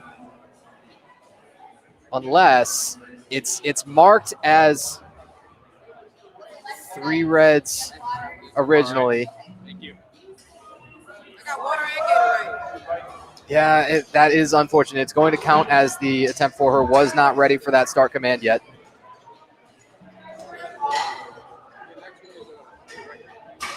So Faith can retake that 32.5 and see if the strength was truly there to press it, or could elect to go up. Probably you would think by the minimum and go 2.5 up to 35 kilos. You just love to have everything decided solely on strength, especially for a first competition where she wants a total up on the board. She already has a successful bench attempt, her first one at 25 kilos. So that will keep her in the meet regardless. Nicole West, our Masters competitor. 40 kilos coming up.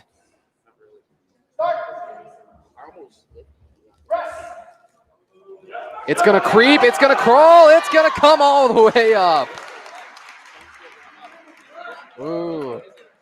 Nicole. Oh, red lighted. Is that on a press command as well?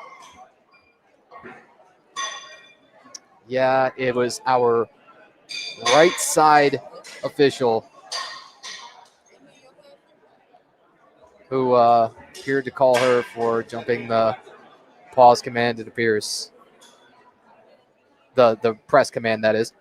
Noah Horstman, after 2 unsuccessful benches from the first 2 of the flight with Faith Horstman and Nicole West, Noah is going to take 72.5. Faith, Noah, and Elijah Horstman. 3 siblings, all able to compete together today. How special that is. Noah's got 72.5 on the bar, 159.8 in pounds.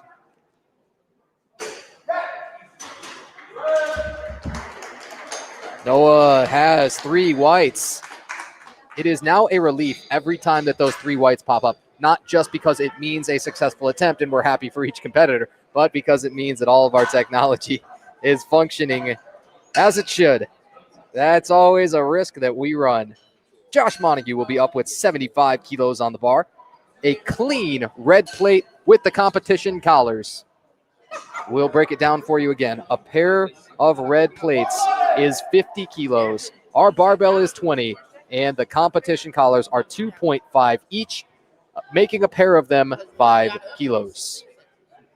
Josh missed his first. He has entered a 10-kilo jump, often thought of as aggressive for bench. Let's find out. He's got a narrow grip too. He's got a press. Oh, well, forget about it. He did get a red from the head ref, but it's 2-1. That will still pass.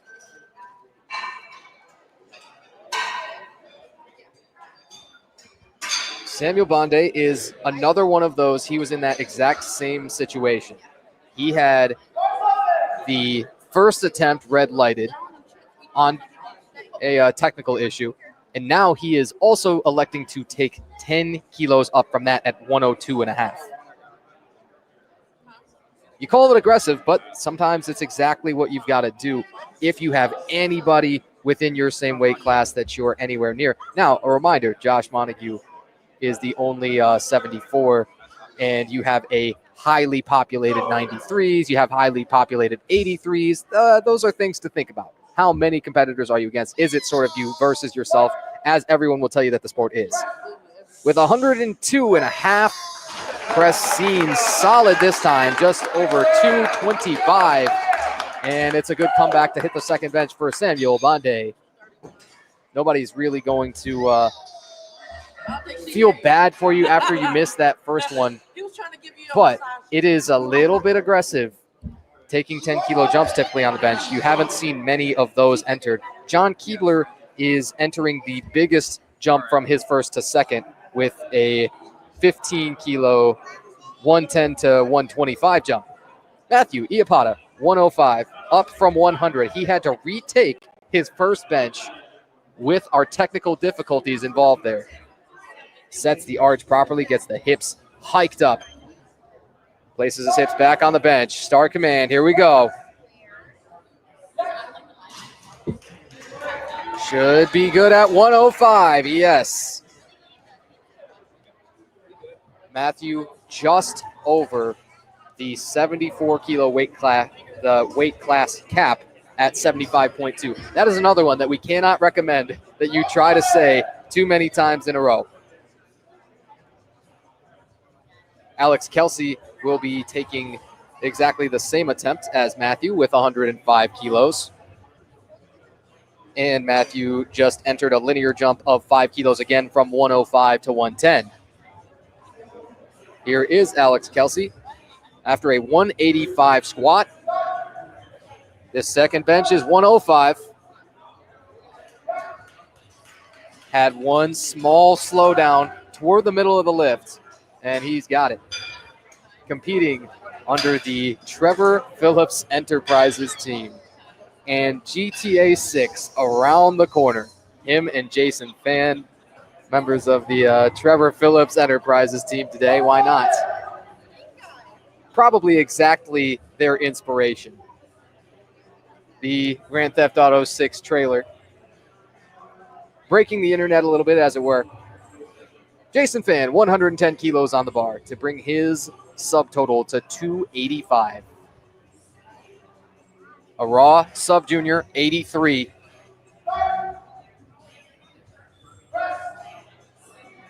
It's going to creep and crawl. It should be good enough. You begin to learn sort of the edges of your strength. Again, it is largely the determinants of the third attempt is largely based on the second and how it moves. That makes us think Jason Fan going to input nothing more than a 5-kilo jump for his third. We'll find out in a moment. Kyle Hudson, he's going to step up. He also missed his first. Remember, he had to scratch with cramping.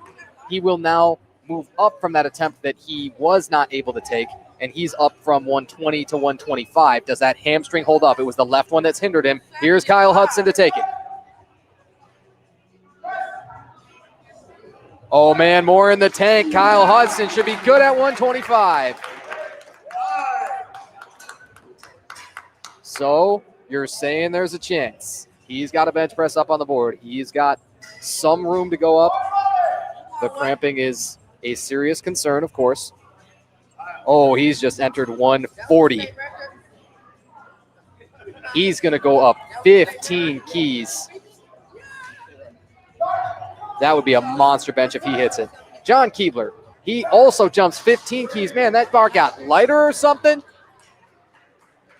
John Keebler with over 275. That looked like nothing. John Keebler, 125 after the 110 first attempt. Again, you've seen a lot of nowhere near maximal grip widths. Everybody, for the most part so far throughout this flight, has elected for narrower grips. Often, the wider within the competition standards is thought to be stronger for most average limb length lifters. Ian Genslinger was struggling to get a start command at first because of the width of his grip, ironically. Let's find out. What does he have here at 145? Ian, do you believe? Oh, that's the best bench grinder. He gets 2-1. That is 145 kilos. That is 319 pounds. A 350 subtotal. He's got a 210 deadlift opener. That could be well on the way to something near a 600 total as a sub-junior. Ian and his camp over to the table right now. Ian and Coach Mateo Hernandez talking. This next attempt from the bench specialist, Keithan Cunningham. He gets 2-1, the one coming from our head ref. But, 155, plenty good enough. Keithan weighed in at just 79.3. If he wants to get a twice body weight bench, he could go up 5 kilos to 160.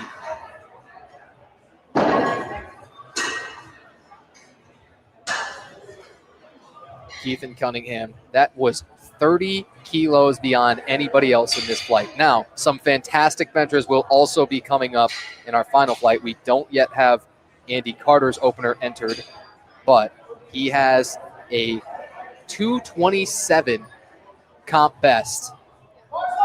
That is 227 in kilos. In pounds, it's 500. We'll find out soon enough. This is the start of our third bench attempts for Flight A. It's right back up to Faith Horstman. Faith jumped the commands for her first. You'll see her using the bench blocks, getting those under her foot to get her feet to the right height. Jumped 5 kilos and doesn't look like it's going to come up. The technical difficulties of the second often make a lifter overthink the third. Even so, Faith has an attempt on the board. The first one was 25 kilos. And then that second one was, again, the commands issue. It is oh so common in younger lifters. And by the way, Faith, just 13 years of age. She will put up a total as long as she hits that first deadlift. Her deadlift opener is set at 52.5. Again, a women's raw pre-sub-junior competitor. 13 years of age, the youngest by far of our competitors today. Bars loaded for Nicole West.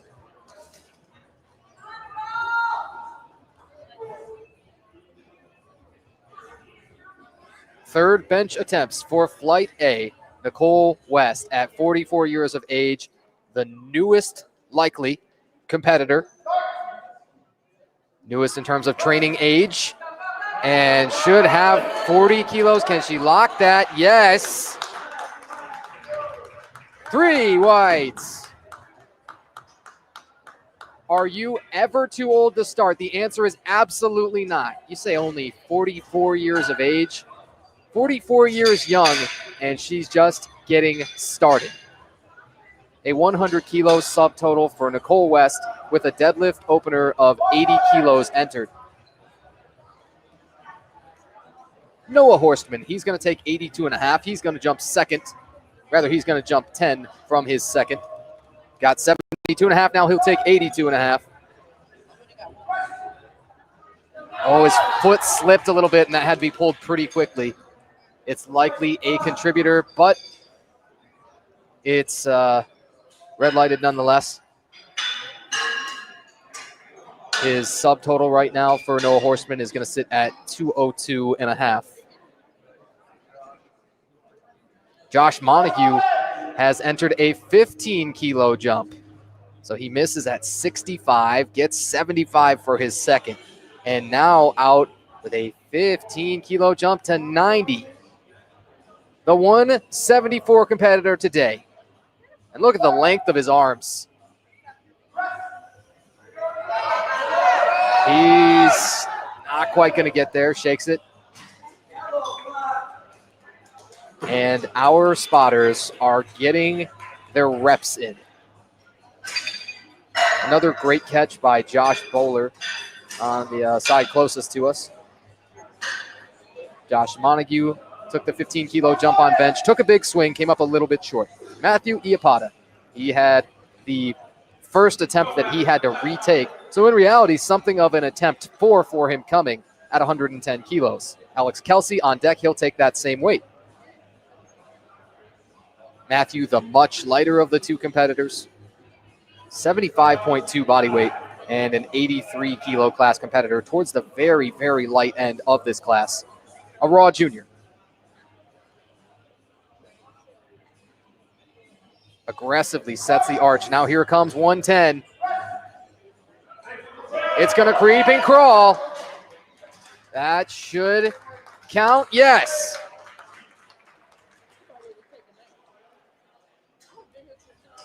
And a subtotal starting to round out for Matthew Iapata at 267.5.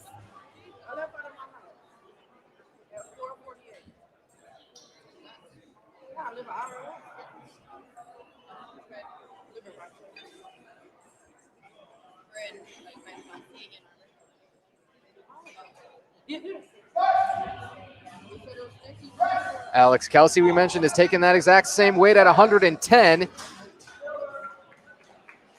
He's got it too. Back-to-back successful lifts at 110. Alex Kelsey had a standout squat, you would also call it, of 185 kilos. He's got a 110 bench. It's a well-rounded ratio.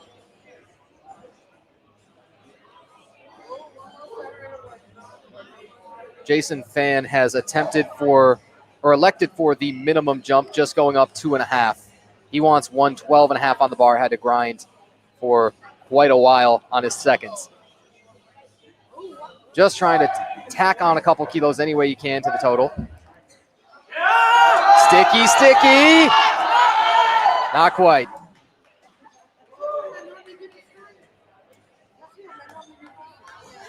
People talk about sticking points within the bench press. It can happen, of course, at a number of different places. And it's often down to the musculature that you devote the greatest proportion of your training volume to is one of the big things. Of course, on the day, there will just be certain factors that you can't control, right? If you expect, for example, the commands to be a little bit different than they are, if your press command is a little bit longer incoming than you would expect it to, I think that's one of those. It was just simply a sticking point near the middle. That's typically, people say, just got to get stronger. Got to stack up good training. Samuel Bonde, 115.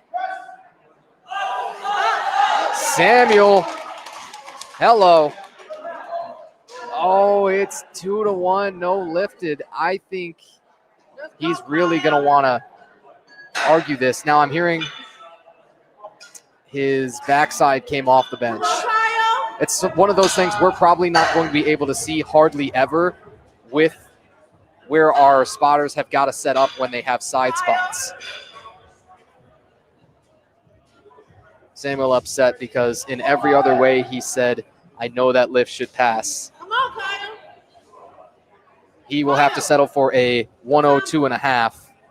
Kyle Hudson back out, cramped, scratched his first bench, came, hit the second convincing. This is 140 kilos as a sub-junior 83. That's 308 pounds. Kyle Hudson. Oh, yeah. All right, new favorite lift of the day. I wouldn't play favorites if it wasn't such a great story for Kyle Hudson to finish that off. 140 kilos. That moves his subtotal to 335. He's got a 190 deadlift opener entered too. John Keebler wants 145 kilos on the bar. Guess what? He's going to get it. That's 2 reds. That's a green and comp collars.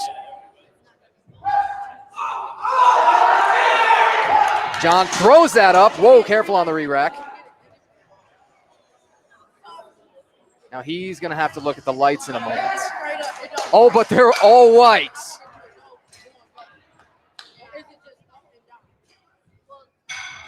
The one issue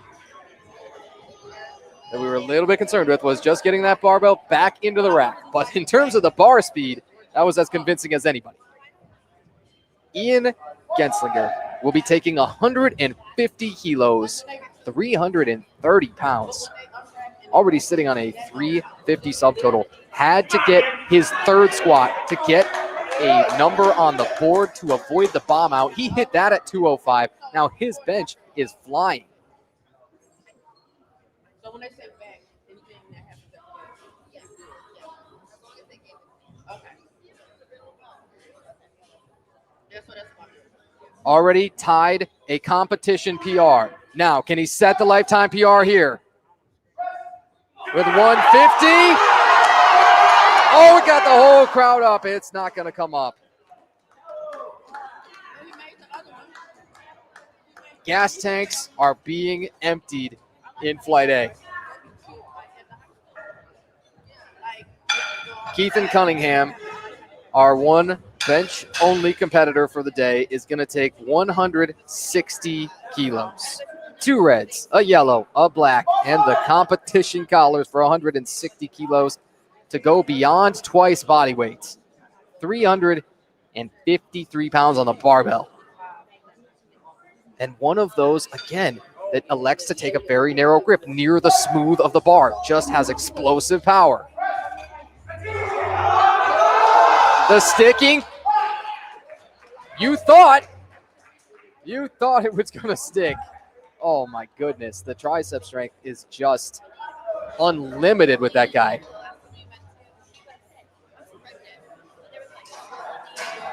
You have all the way from the smooth to the outer rings for your options for grip width, and many, many lifters throughout that flight elected for near a close grip bench, you would say. Often not thought of as the sort of optimal powerlifting grip, but in the end, the individual technique which works best for you is the one that you've got to go with.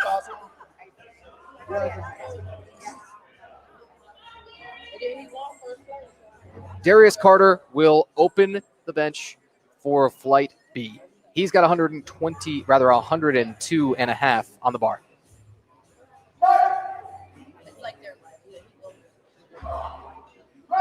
Ooh, that is a nearly infinite press command. It didn't bother him. It almost unnerved me. The length between when that bar made contact with the chest and when he was given that press command. 102 and a half, though, did count. Don't want to miss it.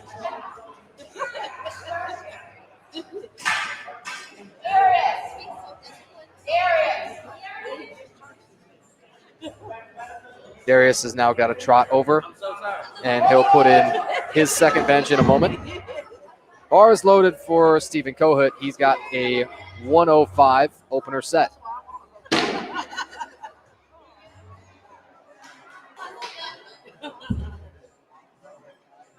A junior and open 93 entrant. Stephen had a 500-pound squat. His first bench comes here. 231. Among competitors who broke that 500-pound squat barrier, you had Stephen Kohut as well as our Masters competitor, Eric Eller. They both went at 501. Elijah Horseman hit a 507 squat, or 230 kilos. And Jake Pace had a monster 260 kilo squat out of the open 105 class. And then, of course, everybody was chasing Andy Carter. Andy is the one heavyweight, the 120 plus, and he hit 292.5 kilos. That 292.5 was just 1.5 kilos behind his all-time personal best, but this was set at a lighter body weight, and that 292.5 is equivalent to 644.8 in pounds. 120 kilos loaded for Kyle Craig.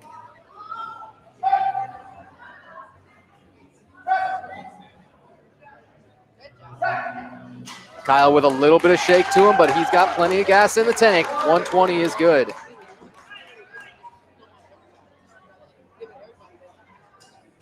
Elijah Horseman, he'll step up next. He has a very impressive bench opener set. Him and Noble Dowling both will open at 135. That's 297 pounds. Noble Dowling, we saw him back in the squats take just a 25 kilo opener and then scratch the next two. Again, we presume that that is in an attempt to PR in both the bench and the deadlift without getting gassed out. There's always other possibilities. There's injuries or things that we cannot see. Elijah Horseman, he's going to open at 135 kilos.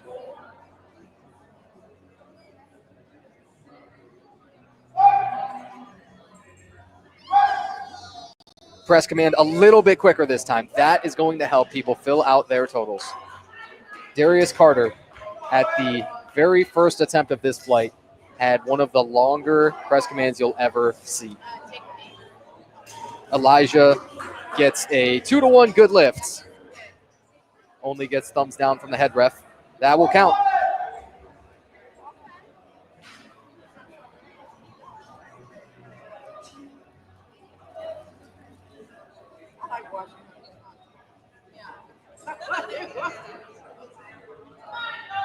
Joseph Wong is our guest lifter. He will also be taking 135. We're presuming then that that is a weight class issue. Don't have that confirmed for us, but that's what can happen to you if you are unsuccessful in making your declared weight class. He's also got a longer press command, but he should have a good first bench. So we'll have three competitors taking the same weight here at 135 kilos. Elijah Horseman and Joseph Wong just got it. Noble Dowling will be the third.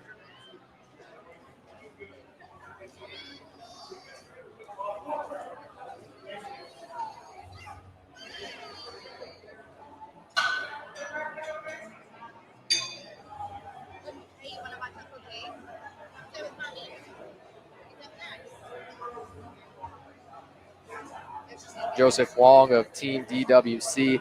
He spent a short while over here at the table, and then him and Elijah Horseman both chose to enter a 7.5 kilo jump for their second. Noble Dowling, 135. Two reds, a white, competition collars for 135 kilos or just beyond 297 pounds.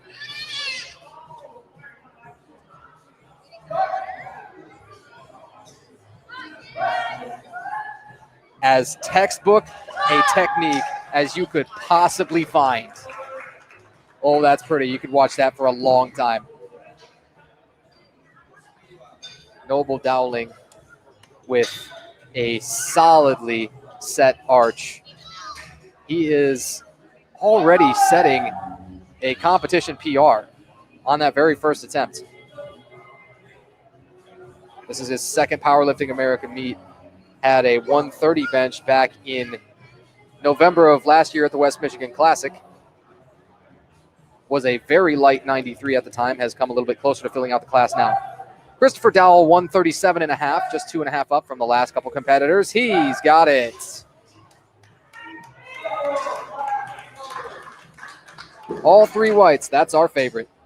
Jake Pace and Eric Eller have some spectacular bench openers coming. It's 162.5 for Jake Pace. Eric Eller will open with 167.5, nearly 3 reds on his very first attempt down at the bottom. And of course, we presume that Andy Carter will load something massive.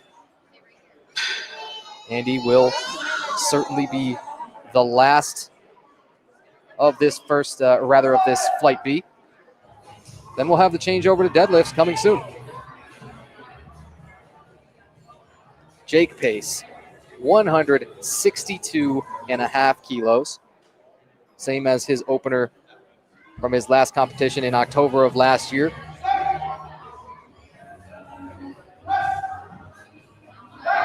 Among all lifters with the sink technique that will allow the bar to settle into their chest a little bit more as opposed to a very soft touch, that was maybe the most convincing rep that we have seen.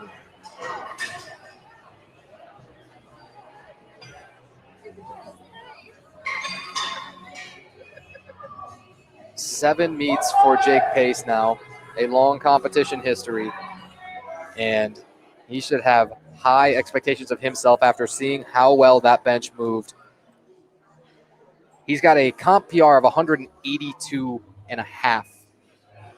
It's a long ways to go, but we'll find out. He's just put in a 10-kilo jump. Eric Eller, 167.5 for his first. Are you kidding me?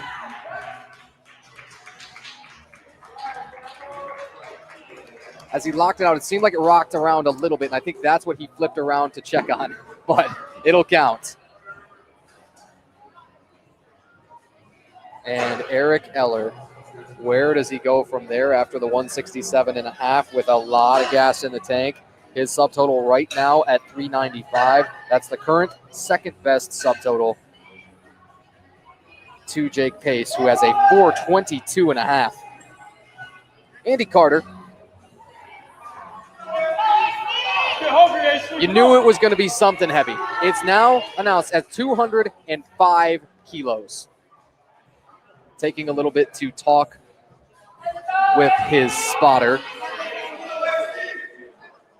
Got to preach exactly what you want and be fully on the same page in order to execute with your best technical prowess. 205 kilos to open for Andy Carter. Come on.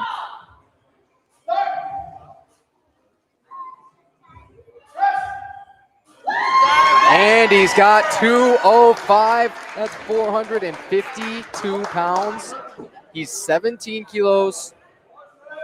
Excuse me. That's actually 22 kilos behind his competition best. It's going to take probably one big jump. Let's see if he goes more conservative for the second to leave a bunch in the tank with the thought of at least 227.5 for a 1/2 kilo PR. Again, 227 in kilos is his best all-time competition bench press.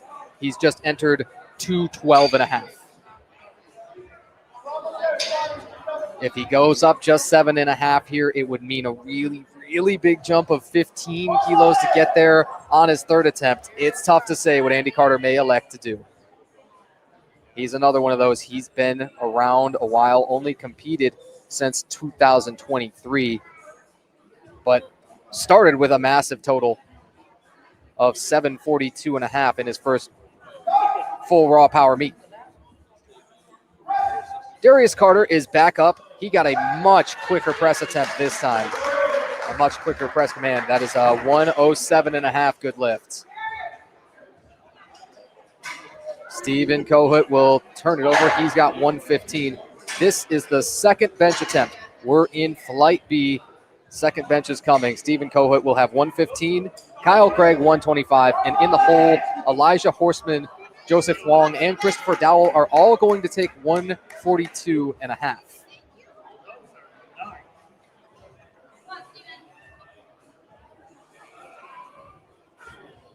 Stephen Kohut coming with 115. Darius Carter just entered this same for his third attempt.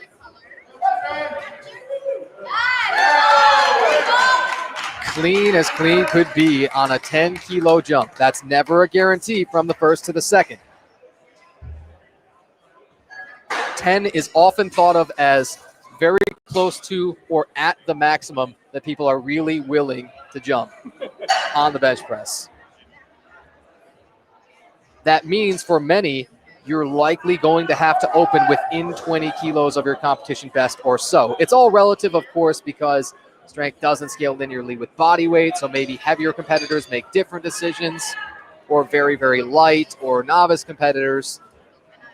Again, an individual strategy, it must be tailored to exactly what your lifter needs on the day of competition. Kyle Craig, 125. Had 120 on his first. You wonder, was there any downward movement? He's got it racked. He's got 3 whites.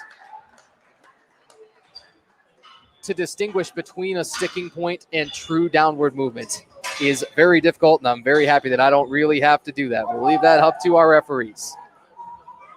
Now, 3 competitors in a row, once again, are going to take the same weight. It's going to be 142.5 kilos for Elijah Horseman, Joseph Wong, and Chris Dowell. The best subtotal among those 3 belongs to Horseman so far with 365.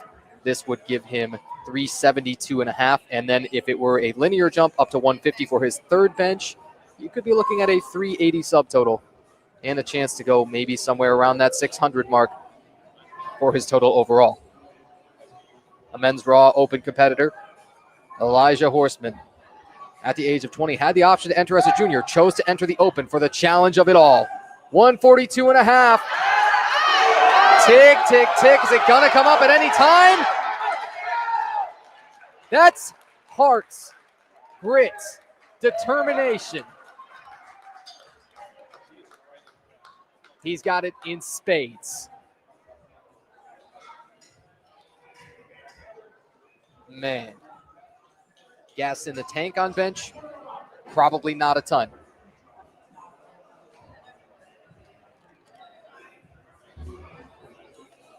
Elijah will enter his third attempt here in just a moment. Can't expect it to be a whole lot heavier. Got practically everything he's going to get on a bench. He does jump the minimum 2.5 kilos. He'll take 145 for his third. Joseph Wong, 142.5. Chris Dowell will wait on deck with exactly that same thing. Then Noble Dowling will go to 145, just 2.5 kilos further up.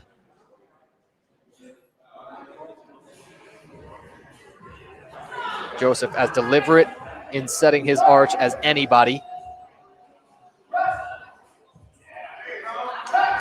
Slight little shake. The bar speed is plenty good enough for him to start thinking, okay, is it going to be 5 that I go up? Is it going to be 7.5? Maybe. Probably not more. Joseph Wong had a successful bench there on the second. It's 142.5. Still uncertain of exactly what he wants to take.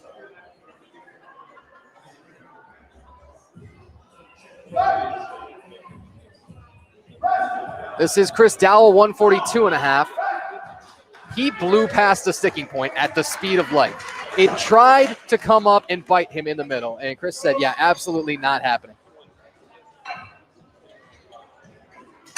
Joseph Wong has moved all the way up from the 75-kilo class a couple of years ago at USAPL Raw Nationals. And he is now, well, like you say, we presume that it was a weight class issue as to why he had to enter this one as a guest lifter. Declared as an 83, may have been too heavy for it. Noble Dowling at 145 for his second bench. Again, a beautiful bench technique. Could watch this for days and never get bored. Oh, man. As pretty a competition setup as there is, that's an easy 145.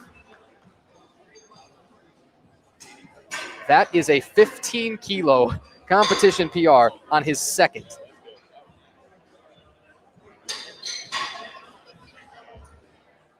You wonder, between just his bench and his deadlift, with how much he's adding on right now, just slapping on kilos to his all-time best, could he almost challenge his total competition PR with an elite deadlift and bench, even factoring in he only squatted the 25 kilos to get a squat number on the board.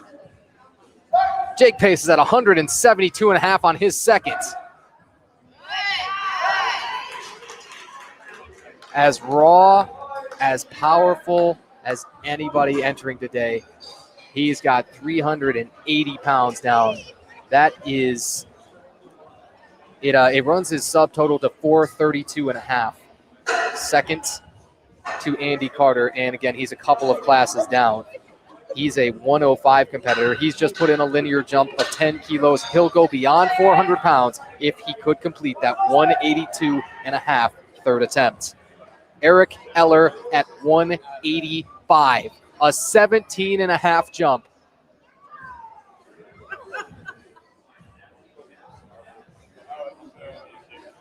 Eric is from Northville.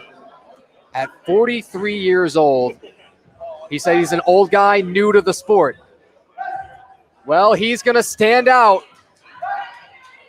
He's got no wrist wraps. He's got no need for your fancy equipment. He's just got raw power.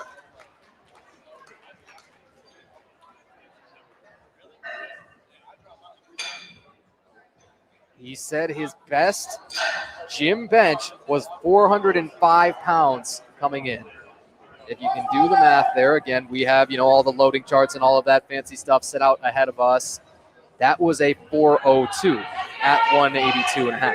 Pardon me, he actually just took 185, so that's 408 pounds successful, and he put in a 7.5 kilo jump to his third. That'll be fun to watch. Andy Carter, 212.5 coming to push his subtotal beyond 500 kilos already, with a 280 deadlift opener entered by the way.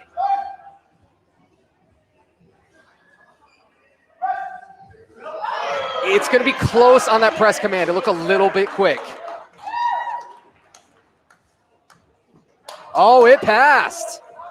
That's as close as you can come. That is still a successful 212.5 kilos. That's 468 pounds. Andy's close to that range where he could take a big swing and try to get a true 500-plus pound bench. If he wanted to go all the way to 227.5, it would mean a 15-kilo jump from here. He has elected not to do that. He's going to go up just 5 at 217.5, probably his best option.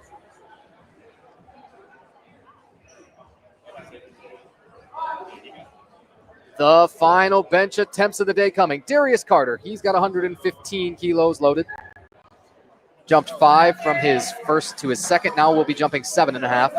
You can tell he's another one of those competitors that anatomically not built for the bench press, but he's not phased at all. He is 3 for 3 and all whites. Darius Carter hits 115.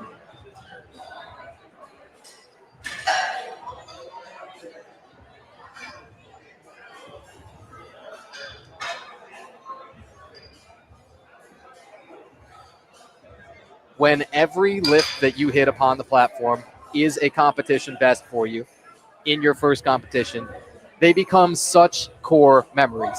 Again, speaking as one who has competed but just once at Irongeddon, back at Raw Strength in Portage, Michigan, in October of last year. It's a special feeling to just get that first total up on the board. Everybody does have total up on the board, by the way. Everybody has a successful attempt at least of each lift. Stephen Kohut, 130 loaded on the bar. 15 kilos jump from his second, usually aggressive.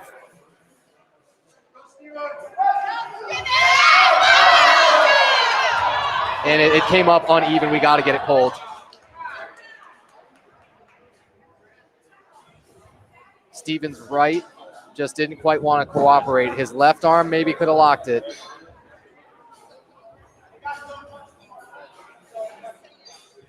And I think we're just having the spotters being told they touched it a little bit early too. It's difficult because it didn't appear that was ever coming up. Although part of the onus of the lifter is to communicate with the spotters again before the attempt is ever taken, and then during the attempt, should something not go quite right, you've got to make it entirely clear that this attempt is not coming up. Go ahead and take it. Stephen Kohut will have to take his second bench of 115 to add on to his total.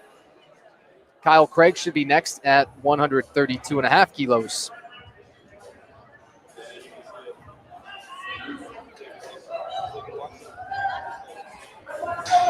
This will be 292. Everybody beyond this point will be well over that 300-pound barrier. Rack heights adjusted real quick.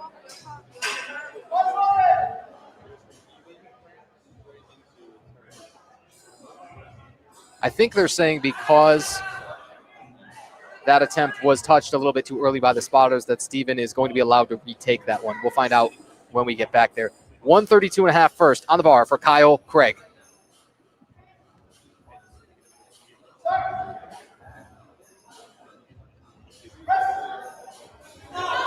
Kyle had the downward motion. It's going to have to be pulled.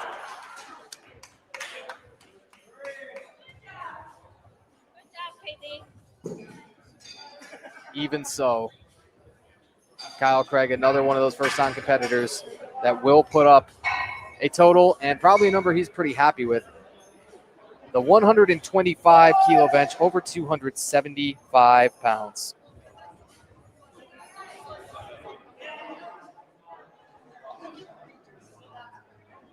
Kyle's squat was 195, and he made a 15-kilo jump from his second to third on that.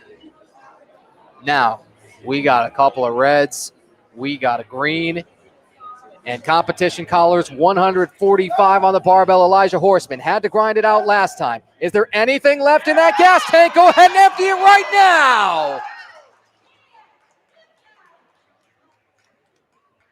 Faith, trust, maybe some pixie dust. That counts. Joseph Wong will be taking that same attempt, it appears, at 145.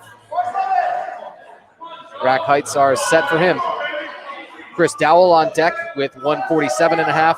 Noble Dowling in the hole with a 152.5. This is only a 2.5 kilo jump. It's a pretty optimized setup for Joseph Wong. Has a fantastic bench technique that we could just watch all day long. It's so clean. It just looks, when somebody says comp bench, competition bench, he's got that look that this is what it should be. Press command a little longer. He fought it and won. Joseph Wong, 145, count it.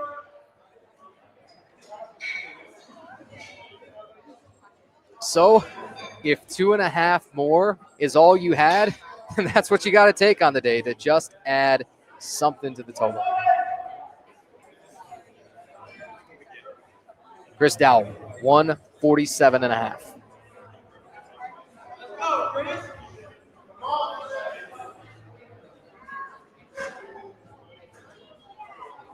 Chris aiming for the 2.5 kilo competition PR. Let's find out right now.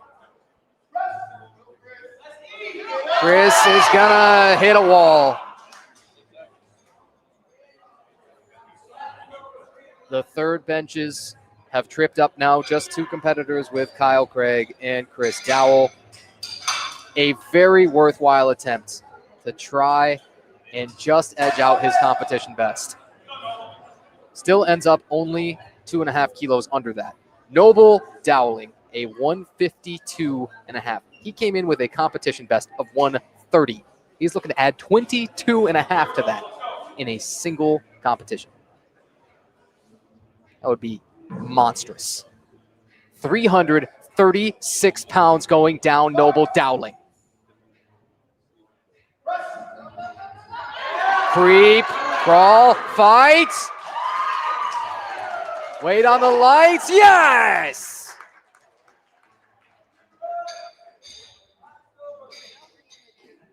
What do we say about gas tanks? They're getting emptied right now on the bench. Does that trickle over to anybody's deadlifts? We're going to find out pretty soon. We'll have the changeover coming after 4 more bench attempts. We have Jake Pace, Eric Eller, and Andy Carter still left to go, with, we believe, Stephen Kohut needing to retake 130 kilos when it comes back to him in a moment. Should be Jake Pace up next with 182.5 to tie his competition best. Has a 422.1 best dots. That was at a 98 body weight. Weighed in today at about 102. To tie his competition best. First time is a 105. Let's find out. Jake Pace. And the right just didn't want to stick with it. Another one where maybe the left arm could have locked it. The right just proceeded with an uneven press a little bit, and then it stuck. You've got 3 misses on the third benches now: Kyle Craig, Chris Dowell, and Jake Pace. All things considered, you've got a lot of competition PRs already met or exceeded. Eric Eller is going to be among that group. Ooh, a little bit too quiet for our liking right now, unfortunate. 192.5 for Eric Eller. Let's get up.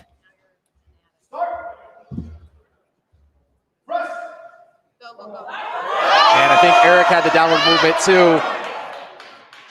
He took the swing at 424 pounds. Let's everybody, even at home, give a hand for our Masters competitor, Eric Eller.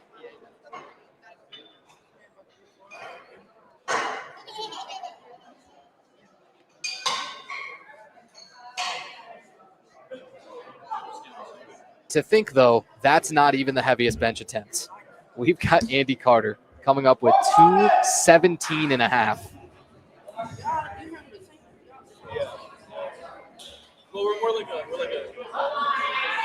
In terms of just purely the heaviest total, it's kind of AC and then everybody else. He just turns over to the crowd. He says, hey, let's go. Get up, everybody. This is almost 480 pounds, people. Are you seeing this in your local Crunch? Are you seeing this in your local Planet Fitness? Andy Carter, 217.5 on the bar.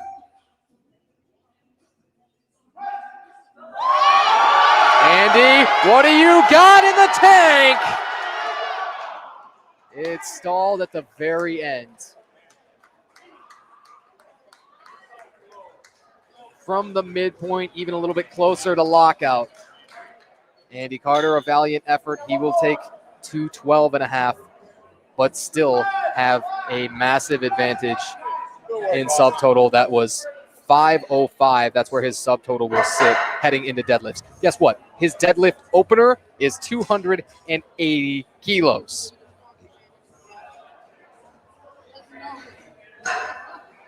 Andy's deadlift PR, 296. If he has really left enough in the tank with deadlifts, can he go beyond 300? Can he maybe still come very close to his all-time PR total? Well, the answer is entirely a question mark. We'll find out when we get there. Stephen Kohut will have to retake on 130. He had the spotters grab the bar a little bit early, was what we heard on his first third attempt. Figure that one out. His second third attempt.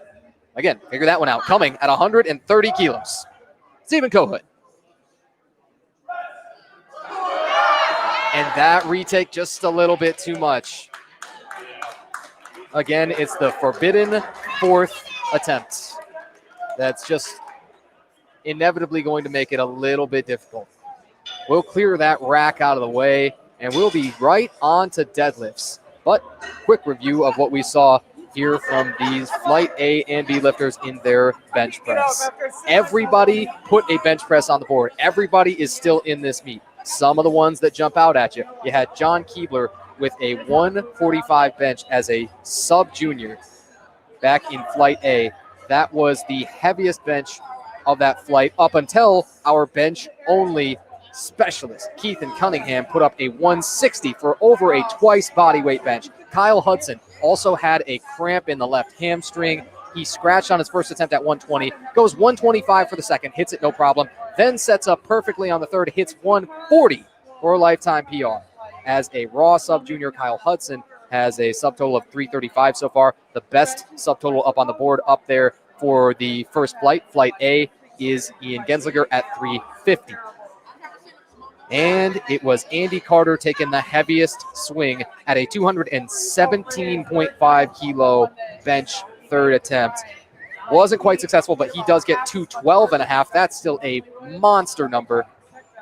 And he will have the best subtotal of everybody as he's sitting at 505 right now, heading into deadlifts in a moment. Jake Pace, second in that subtotal with 432.5 on the back of a 172.5 kilo bench for his second successful, and then took 182.5, missed it. You did have 1, 2, 3, 4, 5, 6 out of the 10 competitors down in Flight B missed that third bench, but many of them were absolutely worthwhile in their attempts, and it made perfect sense to do so, to take that big swing. Again, we'll let the crowd mic run for you. We'll have a changeover about 10 minutes, and then deadlifts will start. We'll be up at the top with Faith Horseman for Flight A. In a few, don't go anywhere. It is the Motor City Muscle Meet of Powerlifting America here from Detroit Muscle Gym.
Who's the DJ?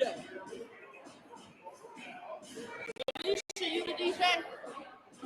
You the DJ? You guys making fun of my terrible music. I love it. No, I like it. But like, who's the DJ?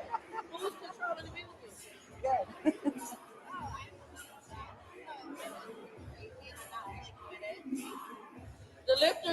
dancing to it, they enjoy it. Like, Hi, when they- question.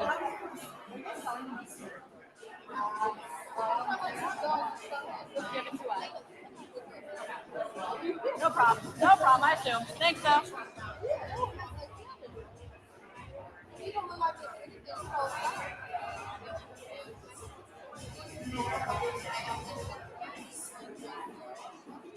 Oh, this ain't the radio version.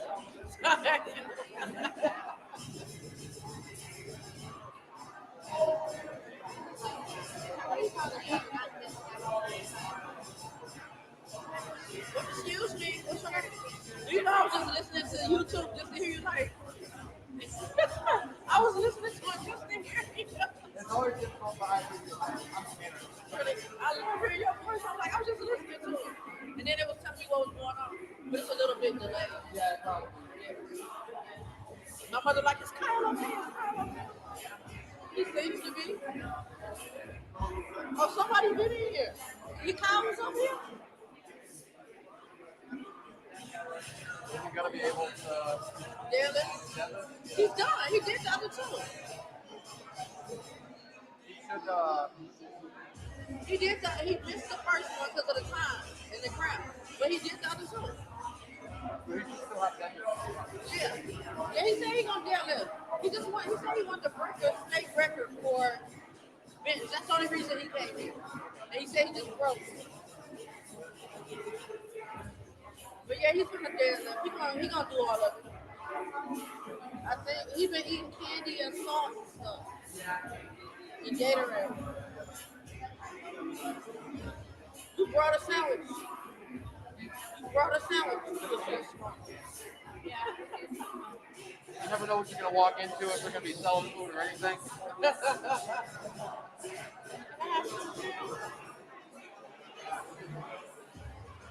Are they more bent bottles? We got a sandwich too. But there you go right there.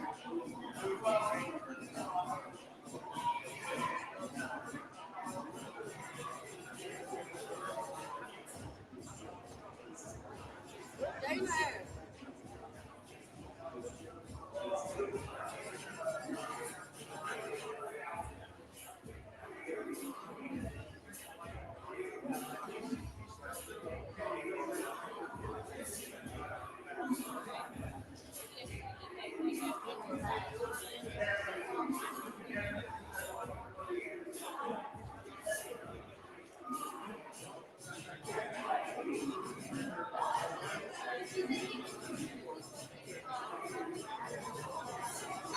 You all right?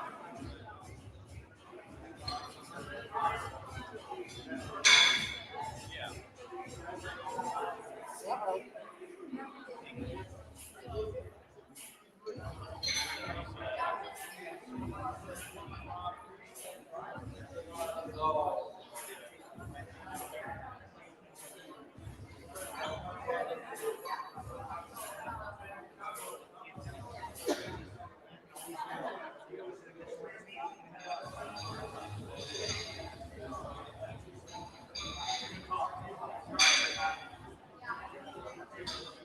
Just trying to be safe. Put me down at 700. I'm gonna do 715.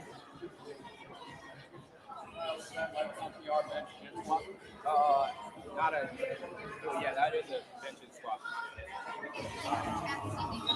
I might go for one. More conventional. Conventional. I don't care. I just want to know. Yeah.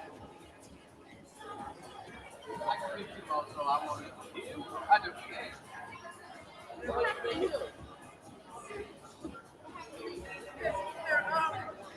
Sam gave you this. What happened to you? What happened for what? Ain't they warm? Is that going to, like, working out before you do it? Is that good? Don't it, like, make it harder? You got to warm up for each individually. So first you go on your squats, warm up with squats, then you warm up for bench. But don't that make you, like, fatigued or something like that? Warm ups are pretty light. Right here. The biggest thing is you got to cut fatigue before you get too big. Like you train volume right now, you overtrain a lot. Get as prepared as you can before the fight. I know he said he wasn't working out no more until after Wednesday. Yeah, that's pretty standard. You kind of just coast into there and let all the fatigue go away before you get it. Okay. I'm sorry, what? But it's just really cool. I thought it was going to be boring. No, because my coworker, when he first started, said, oh, it's going to be very, very boring. But it's not. I really watched this in soccer. Yeah. I was just doing a soccer game on Thursday. World High School Soccer. Yeah. Or like volleyball.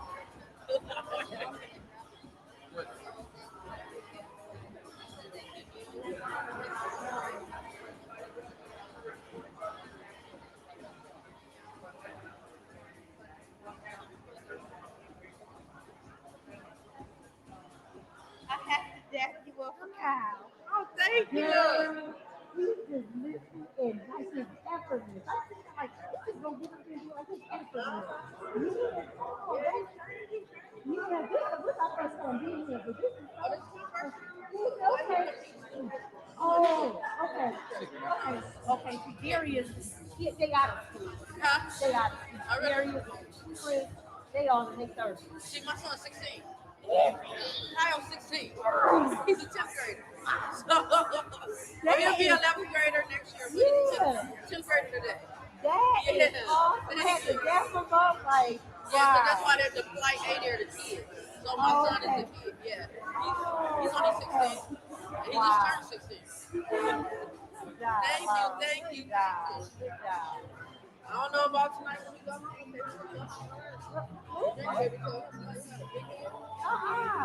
He earned it. They said down the side of his thing. Say nothing is given, everything is earned. Yep, he earned it. He earned that. Well, he got 2 places to go tonight. And She is. She's giving me baby fever. But then I think mine is about, my youngest will be 11. And I think that one. My oldest can be 24 and 16. My youngest will be 11. She gives me baby fever and then we have a bad day and I'm like, Yep. I do too. My daughter, yeah, they 13 years apart. And then I got Kyle in the middle. I had one going, graduating high school, one going to kindergarten. Like that's the moment. Yeah, and she's going to 6th grade now. She graduated 5th grade this year. And we are back for the final discipline of the day. There's a reason that they call it SBD. It's the squat, the bench press, then the deadlift. We'll be on to the deadlifts, and it's going to open up with Faith Horstman. Faith has entered 52.5 kilos for her opener. It's beyond the weight class cap. It's beyond her body weight for her very first deadlift attempt at the age of just 13 years old. Faith Horstman will be trotting out in a moment. She had a 25-kilo bench and then unsuccessful on the second and third. The second just commands based, and then the third stayed glued on the chest a little bit. Got the first and the second squat at 30 and 47.5 kilos respectively. Her subtotal right now at 72.5 kilos at the age of just 13. We cannot reiterate that enough times. How incredible it is to have people start in the sport so young, have so much room to improve, but also to put up a very, very cool total to begin what's hopefully a lifetime of strength. Faith Horstman, as we mentioned, is on the clock. In fact, we've got the attempt timer starting to count down, it appears. She will be first for Flight A here, then we'll turn to Nicole West, and Josh Montague will be the first male competitor to follow in this flight at 127.5. The heaviest deadlift of this opening flight will be Alexander Kelsey at 225 kilos, almost a 500-pound opener.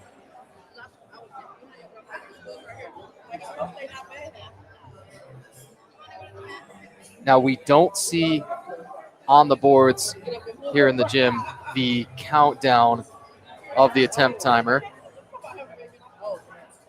It may or may not be currently actually counting down. I think we just had it reset, and now Faith should be just about ready to take her attempt. We try to prognosticate, but, well, have been wrong enough today that maybe we should just let it go.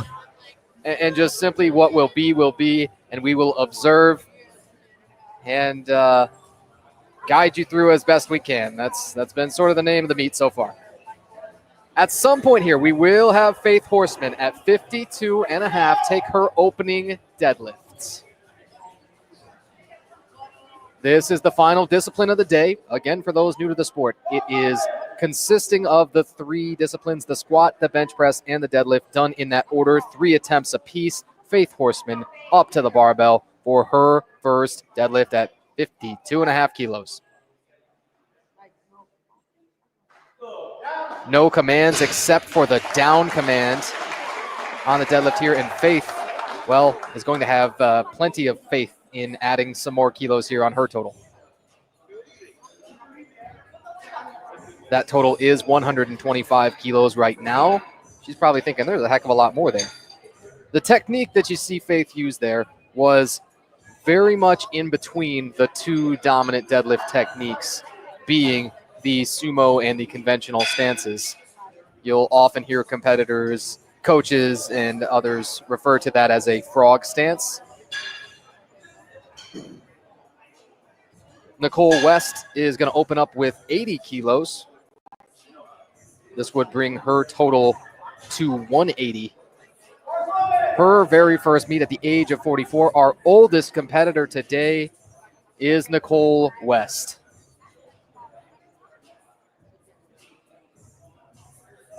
She will opt for the conventional approach. She should lock it out with no issues. First couple of deadlifts are good. Our head referee, again for this first flight of deadlifts, is Sebastian Carcioni. Our other referees, Ron Brinker, a national level referee out of Ohio, and Stasia Profrock, a Michigan native. Also taking her refereeing exam today is Amanda Farr. Josh Montague, our first male competitor to take a deadlift. It's 127.5 to open for him, the only 74-kilo competitor. He's a raw junior 74.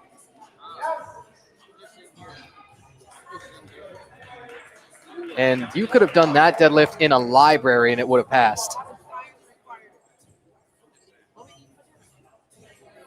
The spotters were just told to roll the barbell back a little bit.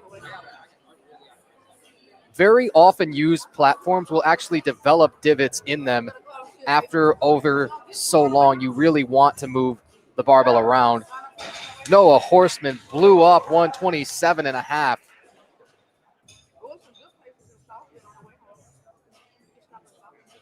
That'll improve his total to 330. A sub-junior 83. He was one of those on the really light end of his class, went 76.5 kilos at weigh-ins today. Matthew Iapata will go to 170.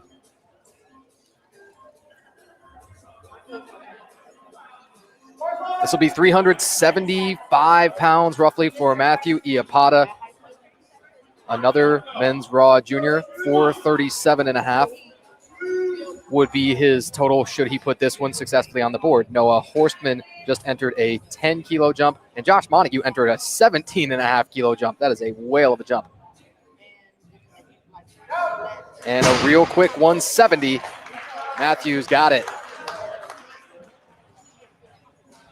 Again, just the one command that you'll hear in the deadlift. It is the down command after a referee is determined that the lifter has pulled the bar from the floor and then stood erect with locked knees and hips.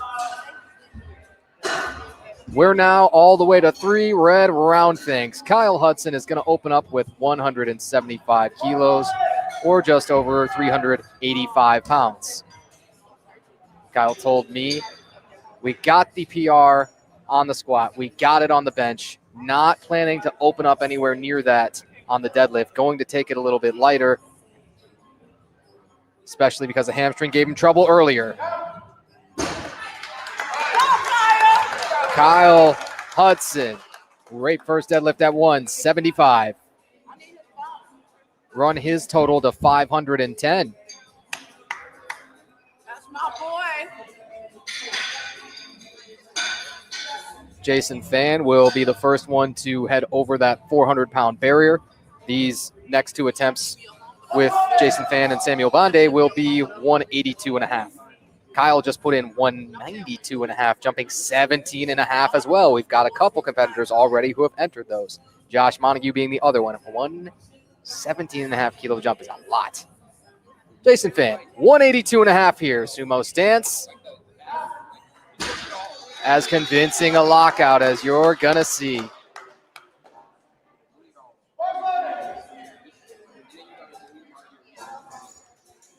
Samuel Bande will take exactly that same thing. Most wonderful thing about deadlifts, you can rip through them because you don't have to change the rack heights.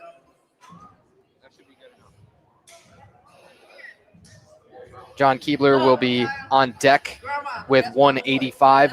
Then we take a big leap to Ian Genslinger. He's going to go all the way up to 210 kilos, and this flight will end their first deadlift attempts with Alex Kelsey at 225. Samuel Bande, 182.5.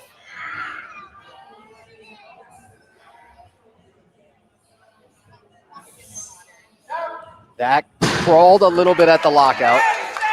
It's something to watch. Good job, Sam. Sam and his coach, Mateo Hernandez, now approach the table. They'll have options. Jason Fan entered 190 for his second attempt. We'll find out in a moment. But first, John Keebler, 185.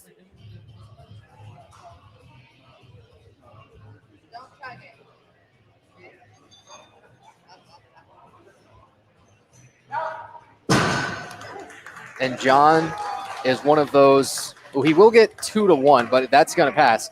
He's one of those that can pull with the rounded back off the floor. And that's not so much the issue. Where people will get into trouble and really struggle with lockout issues is pulling with a rounding back. That is, as they actively get pulled into flexion. Those will slow down dramatically and can very often cause some of the more heinous, unfortunate to watch lockouts. Ian Genslinger, he's stepping up to 210 kilos. This will be already a 12.5 kilo comp best. Competed just a couple of months ago at high school nationals, and now, oh, he got stronger quick, didn't he? Oh, 2-1 should be soft knees then. That is the first unsuccessful deadlift attempt. Showing on lifting cast right now is a pass, but we had on our panels up here on the board 2-1 reds. Let's find out in a moment.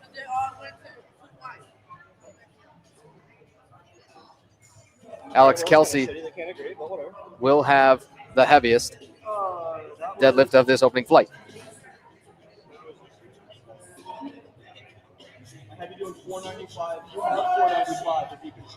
Bar loaded for Alex Kelsey. I think they were looking only at controlling of the barbell. That is the last thing that you've got to do to finish it off.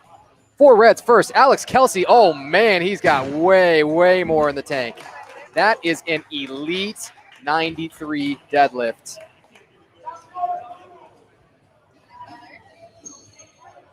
A sub-junior just made that fly. It's almost unnerving. We'll have Faith Horstman to go back up with a 65 kilo attempt coming soon. Again, Faith is the one raw pre-sub junior competitor.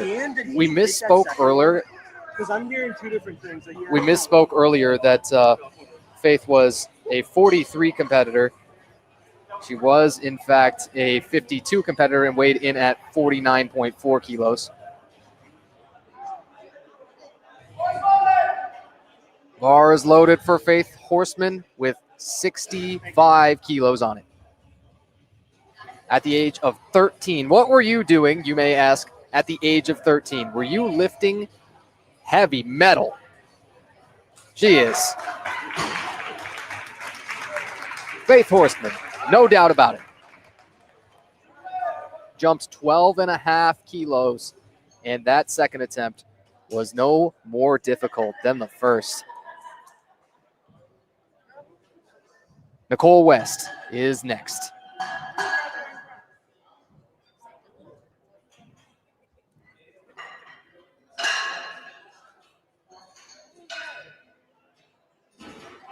A 63 kilo Masters 1 lifter, our oldest lifter in today's competition at 44 years of age. And she gets to walk out. We'll crank the crowd mic up a little bit. She gets to walk out to maybe 50 Cent's best track ever. Many men. We can debate about that forever. Go ahead and drop some of those in the comments. Your favorite 50 Cent track of all time. But Nicole West, first of all, she's got to hit 85 kilos.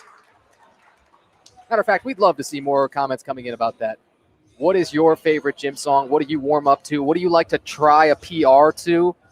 And again, what's your favorite 50 Cent track? Go ahead. Feel free to engage with us in the chat. If you've been with us throughout the entire day, you are the real MVPs here, and we can do what we do because of our other MVPs, our sponsors today. Gold level sponsors, Eleiko and Notorious Lift. Silver level sponsors, Iron Swell, A7, Pioneer Belts, and PR Breaker. Nothing but quality equipment is sold by all of these brands. Bar is loaded for Noah Horseman, 137.5. You'll also see him with the sumo stance. You've seen some narrower sumo stances so far, but the issues with a dramatically wide, sort of optimized sumo stance are often at balancing. You'll see competitors kind of rock around from the heel to the toe. You may see near the lockout just simply instability the wider that the stance is moved out. That's one of the biggest risks of the sumo stance. And you've seen many of the lighter competitors here still opting for the conventional. Here's Josh Montague with 145, a 17.5 jump. And he is, again, a library-level quiet touch. It's just pretty to listen to. I think if you played this out loud in the library with Josh's attempt, albeit not with yours truly over the top, that nobody would say anything. Josh Montague at 145 was perfect with 3 whites. Matthew Iapata will be heading to 182.5 soon.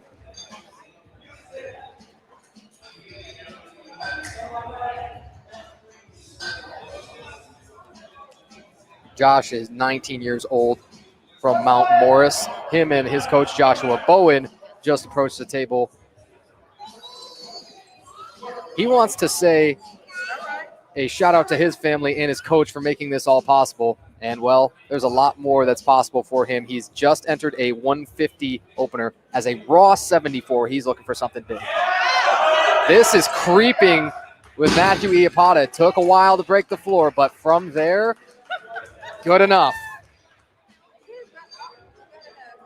The most crucial couple of inches of the entire lift is immediately as that barbell breaks the floor. You pull the slack, and an auditory cue that some lifters are even able to pick up on is the gap between the barbell and the plates themselves. As that bar begins to travel upward, can you hear the little tiny clink as that gap is eliminated?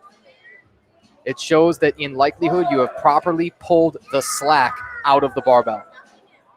Jason Fan, 190 on the bar. Sets his grip.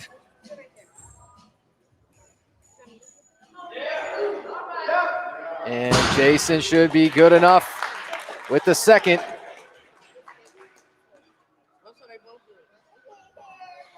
Kyle Hudson next at 192.5. Samuel Bonde, 195.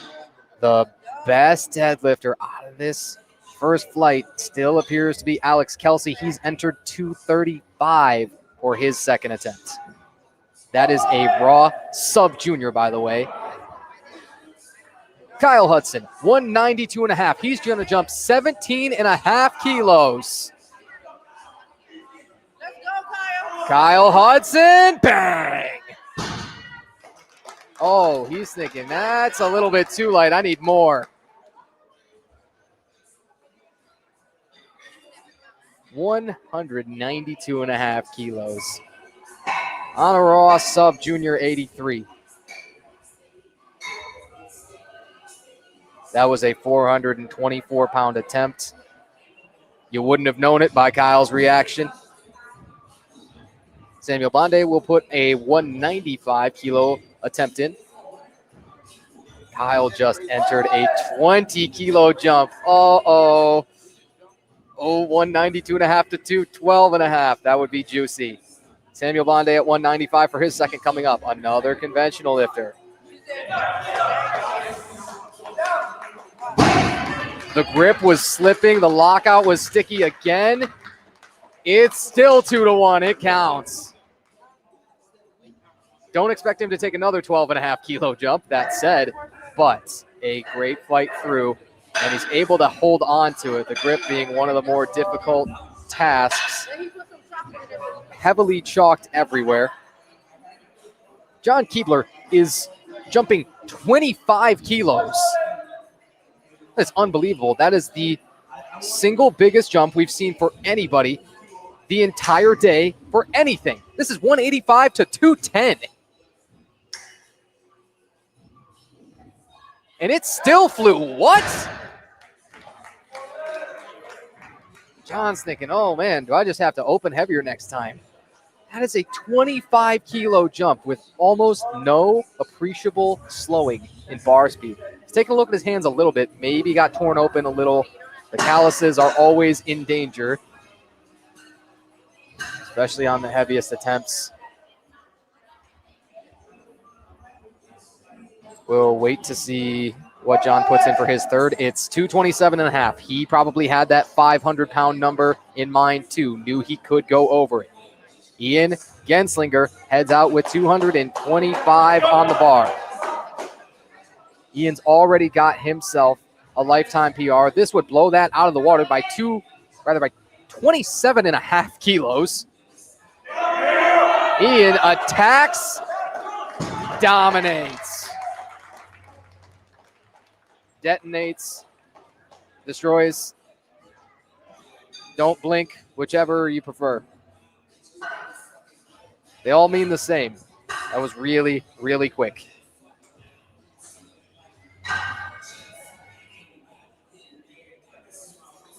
Alex Kelsey still to go.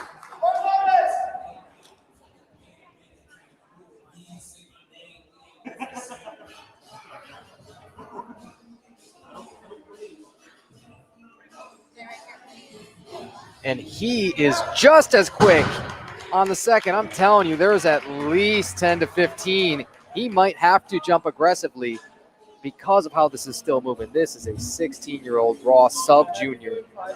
Says his best deadlift in the gym is a 555-pound pull.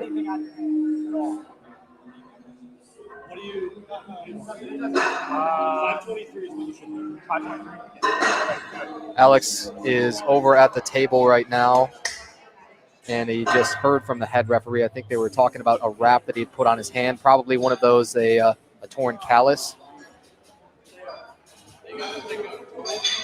I don't know that it's going to invalidate the lift. Doesn't look like it will. We'll let you know when we get there. Ian Genslinger just entered a 237.5 for his third deadlift.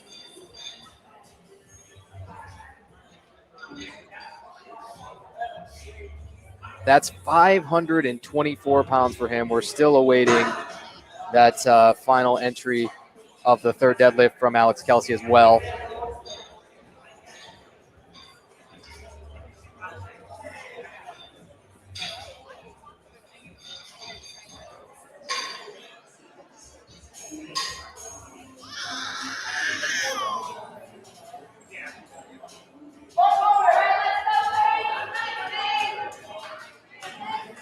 Bar is loaded one more time for Faith Horstman to add a final handful of kilos.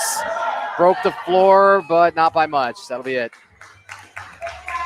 It still deserves one of the most monster rounds of applause. Faith Horstman, at the age of 13 years old, totals 137.5 at just 49.4 kilos body weight.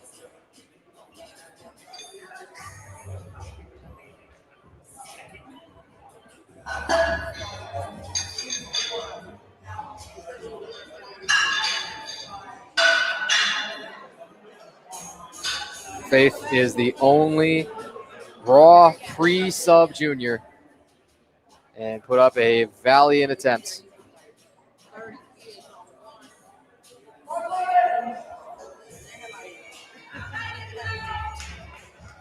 Our final female competitor's attempt is gonna be Nicole West, 44 years of age. This is 92.5 kilos on the barbell. Our oldest competitor, Nicole West, 92.5. For our oldest competitor, she got it. How is that for a powerlifting debut, do you think? A 192.5 kilo total from a Masters competitor. She says, yeah, I started this sport in February, so what? Now I'm on this big stage competing with all these people. Special.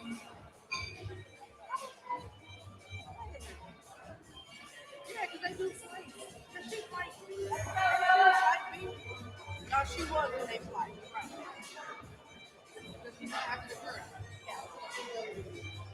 Again, that was the final female attempt of the day. Nicole West was successful at 92.5 kilos. That's over 200 pounds. A 63 kilo class competitor.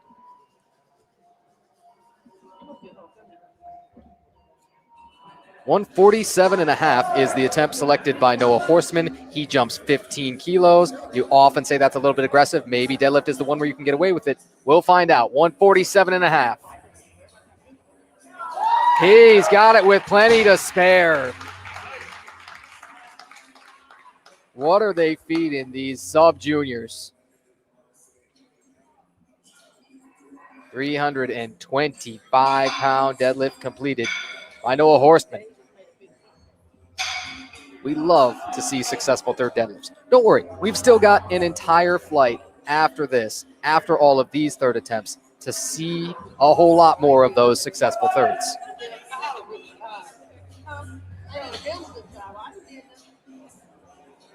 Josh Montague slapped 5 kilos on there. He's got 150 kilos on the bar. The 174 kilo class competitor weighed in at just 71 this morning. Didn't look to hold him back, now did it. It is so enjoyable to listen to that barely audible little clink as he sets it down. The control on that is fantastic. The standards of his lift are undeniable.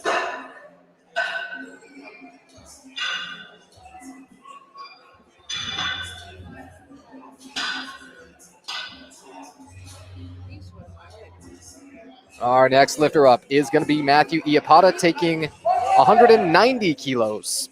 Jason Fan will be on deck with 195. Samuel Bonde with 205 in the hole. Matthew's a junior. The two to follow will be sub-juniors. And there's bright futures all over this place. Matthew took a moment to latch his belt as he got out there. He attacked it. It creeped. It crawled. He locked it. Maybe. Unlikely. Those first couple inches off the ground, you said, I'm not so sure. And then as he empties the tank, he got it.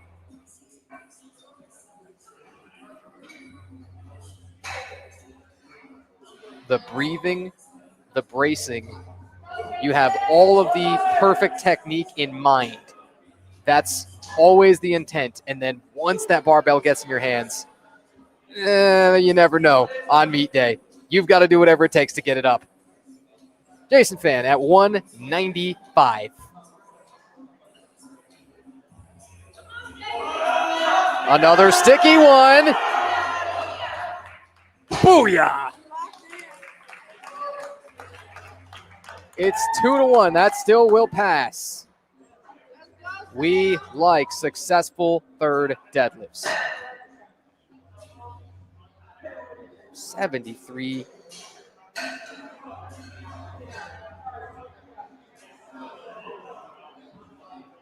Pardon, a 93 competitor, Jason Fan, just got that 195 on the board and ran his total to 485 kilos.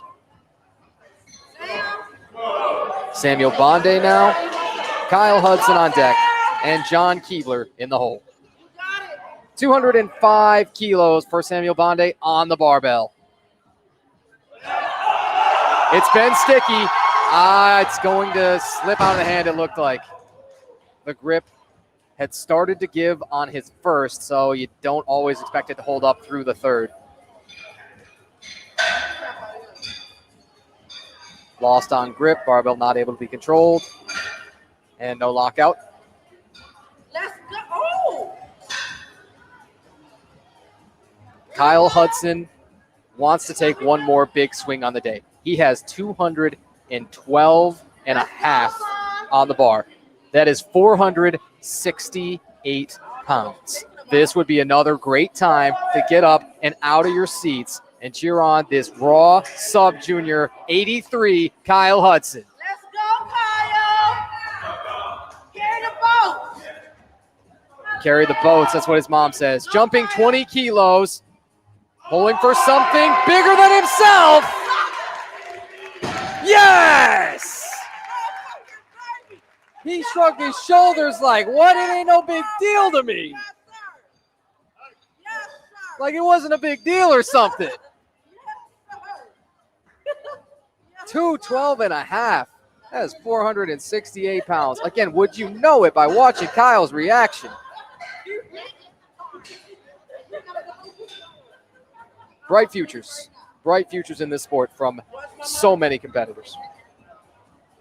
Yeah, he was like, I jumped way up. I'm like, I jumped way up. Speaking of, John Keebler has over 500 pounds loaded. This is 227 and a half kilos for a 501. They know where that 501 is at, but what do they do to get there? Count it.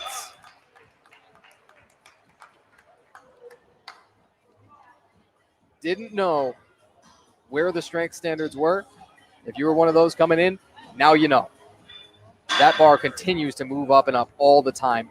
The pool of strength talent is never backsliding. It is monumentally jumping because of the expansion of the sport, the popularity of the sport. You're just going to find more genetic outliers by the sheer statistical probabilities of it. Ian Genslinger is going to take 237 and a half. His previous competition best was 217 and a half. Missed this same weight just a couple of months ago at high school nationals over in Wisconsin for a 237 and a half and a 20 kilo PR. Ian Genslinger, here it comes. It broke the floor. Yes, yes, yes, yes. Bang!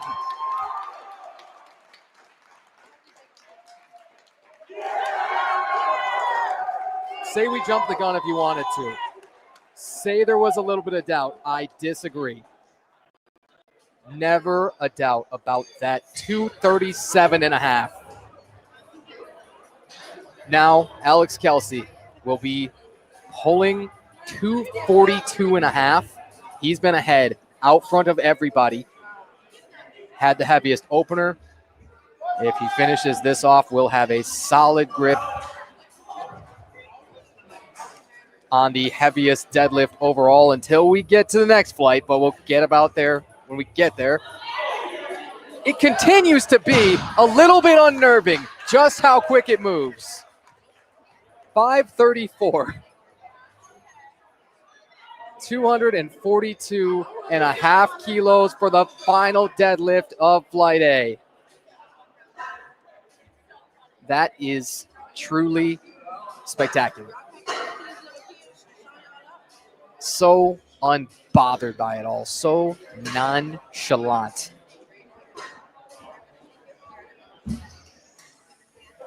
It's the way it flies off of the floor for me. You go back, and it's one of those deadlifts you could watch for hours and hours and just never get bored of a perfectly executed conventional deadlift. Darius Carter will open up with 165 pounds, the first deadlift attempts of Flight B. And he is taking that control to the ground seriously. The only real issue that you can see in terms of controlling that barbell is letting the hands go. You can let it fall practically as quickly as you want, so long as both hands stay in full contact with the barbell through contact with the ground.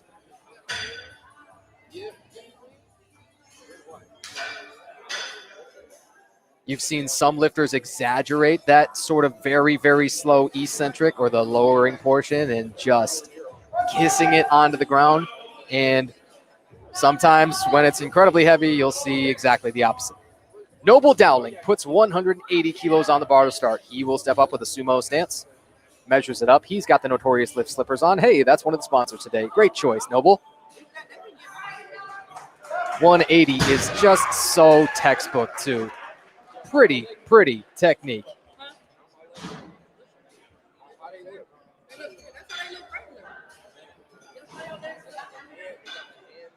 He's going to put in 190 right away, very, very confidently at the table, jumping 10 kilos. Elijah Horseman will follow. Elijah is calling for 190 kilos for his first. Stephen Kohut on deck, and Christopher Dowell in the hole. Along with Eric Eller, they will all be taking 205 kilos, or about 452 pounds. Elijah Horseman at the barbell.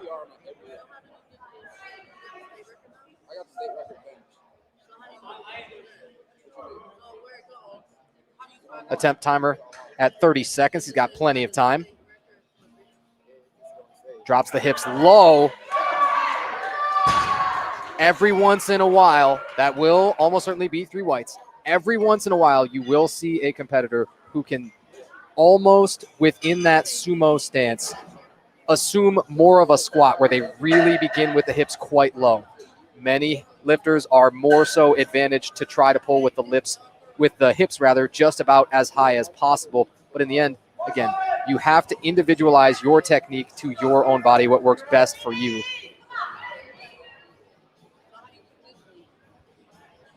Bar is loaded on a slow, methodical approach from Stephen Kohut. Had to take his third bench twice. Did that sap him at all? This is 205 on the barbell. All of these conventional lifters, they forgot that, hey, it's supposed to be difficult off the ground because they're blowing this right up.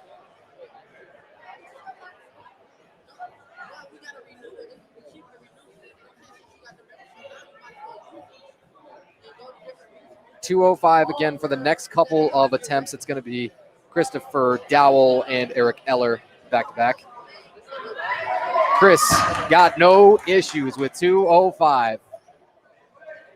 He's going to come and say, I would like some more. Thank you very much. We're in the first deadlifts of Flight B. This is the final flight of the afternoon. It's 12:40 p.m. Don't look now. Hey, we're moving at a half-decent pace. Shouldn't have said anything. Let's have Eric Eller deadlift 205, shall we? Oh, yes.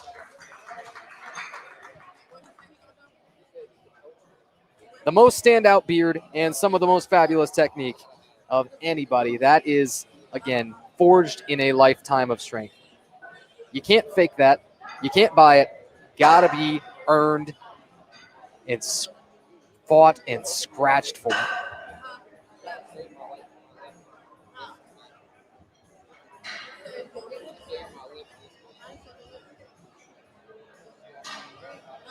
Looks like Joseph Wong is going to slot in here after the 3 consecutive attempts at 205.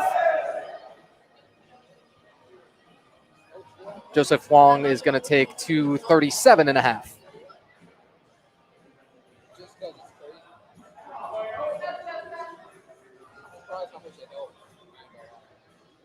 Joseph taking a pull at about 524 pounds right now. As an 83, keep that in mind. You started to see the balance a little bit at lockout. I think he should have it. Oh, it's 2-1, no lift. That's going to be the lockout. Exactly where the sort of optimized sumo stance becomes the most difficult. It's all about balance as you lock the barbell out.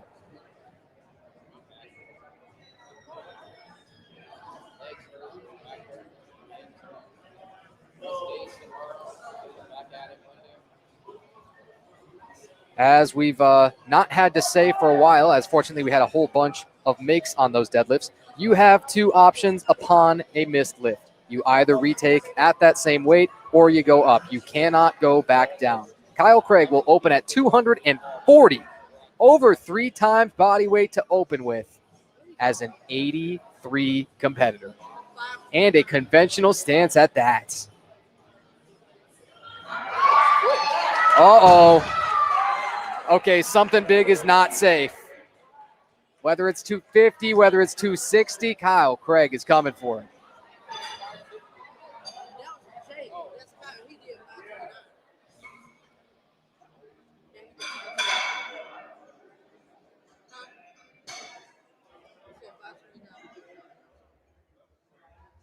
We're going to have to be well beyond 4 reds. It is one of those times of the day we really don't envy the loaders, less now than ever. Jake Pace, 250 kilos on the barbell.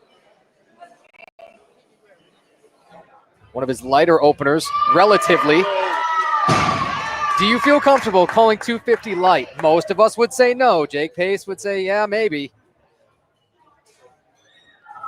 Has a competition best of 272.5 or 600 pounds. Boy, does he want to chase that. Opening from 250, it would mean 2 decent jumps or 1 smaller one, and then you could really swing for the fence if you wanted to take, even 275 or so. That is for the 3rd attempt. AC, Andy Carter, up again. He opens with 280. Let me reiterate. His lifetime PR, 296. Will probably need 3 successful attempts to get all the way there. Andy Carter at 280 to open.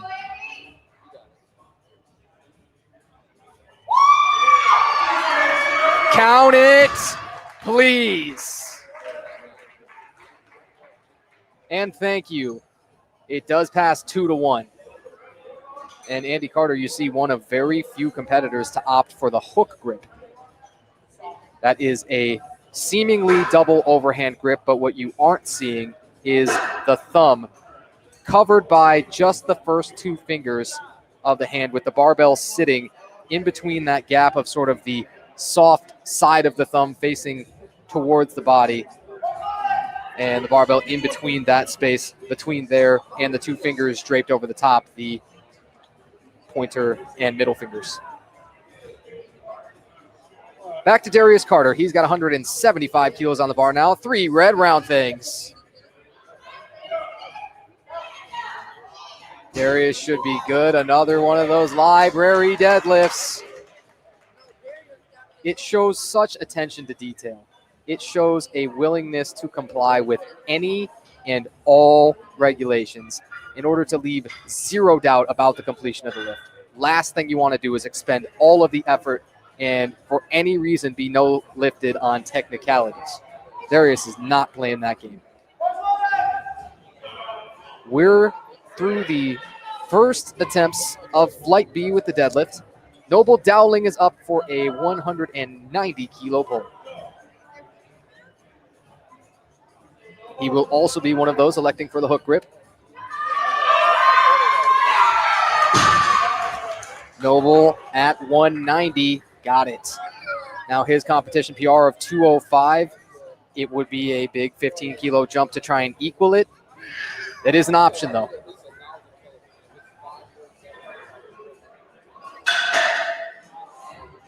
Noble has just entered a 197.5 jump, so halfway between where he wanted to get to his competition PR. And it's probably the right call still if he feels that even the 10 kilo jump is a little bit too aggressive. Elijah Horseman, 210 kilos.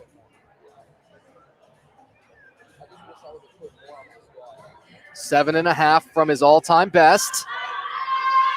There might be more than 7.5 in there. What do you think? Easy second. That was pulled. That 217.5 competition PR for Elijah. That was pulled back in March of 2022. A lot of time to gain strength between now and then, and is also a little bit heavier on body weight. He was at just 80.4 kilos body weight at that point back in 2022, and now weighs a little bit over 85 kilos. Stephen Kohut going to take 5 kilos beyond what we just saw Elijah hit. This is 215. Elijah has just entered 227.5. He is going to take a 17.5 jump. Stephen Kohut jumping 10. Let's go, Stephen. Chris Dowell on deck has 225 loaded for his attempts. Stephen Kohut, booyah, 215. So smooth. As many of these smaller and lighter and less experienced juniors and sub-juniors have been putting in.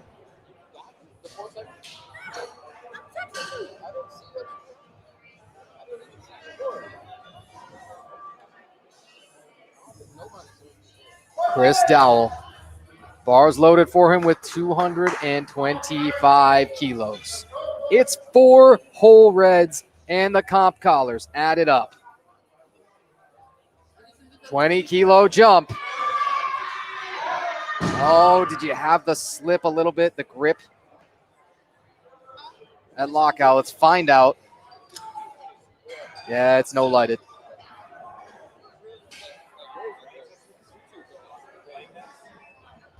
So the option to retake is there. It is a 20 kilo jump that he took from that first to second. That's always a risk no matter what the lift is. Typically deadlift, if you're going to need a jump, at least you save it for the end of the day. Again, this is the final discipline that we will contest. Eric Eller all the way up to 501 pounds at 227.5. Yeah, why not? It's a nice round number, isn't it?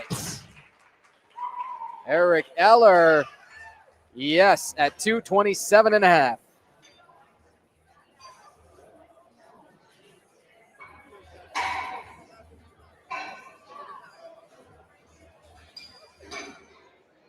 After he took a monster jump from 205 to get there, a 22.5 jump. Let's find out if he wants to go much more conservative. And the answer is absolutely not. Pardon me. Eric Eller wants 247.5. He wants to jump another 20 kilos. Kyle Craig wants 250 on the bar. He is a phenomenal deadlifter. Kyle took quite a while to come from the warm-up room area. We thought he was going to scratch for a moment, I think, because of that. He's laughing about it, too. Got a good sense of humor. Plus, again, a monster deadlift. That's a really good sense of humor combined, and those mix well. Hard to call him a deadlift specialist because he also had a 195 squat as an 83 open. 250 kilos. Kyle Craig. I'm still not certain it's supposed to move quite that fast. My guess is 260. Been guessing wrong plenty, but let's find out. In a moment, Kyle Craig is at the table. Joseph Wong is loading 255 kilos. That's a monster number. You've got the 4 reds, you've got the yellow, and you've got the comp collars.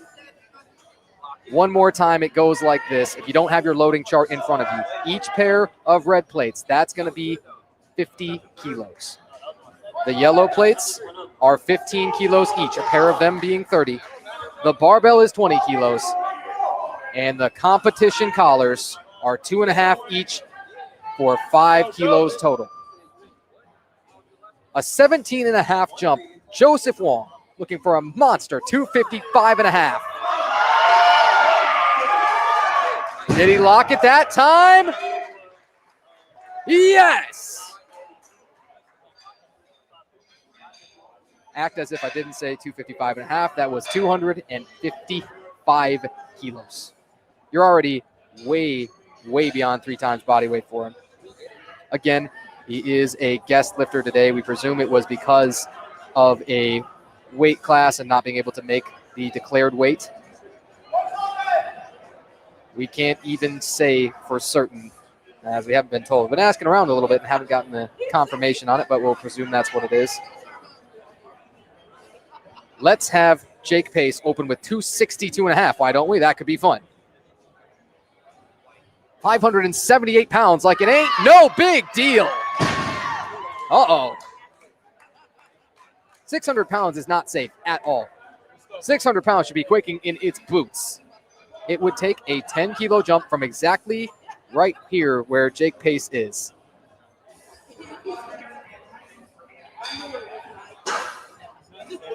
He's been known to take big swings with deadlifts before. His heaviest attempt ever in a deadlift was 287.5. That would be 15 kilos beyond what he needs to break that 600-pound barrier. We may have said this before. Andy Carter, well beyond everybody else. His total currently sits at 785. He's got a chance to add 12.5 kilos right here too, with 292.5 loaded. Just over 122 kilos body weight too.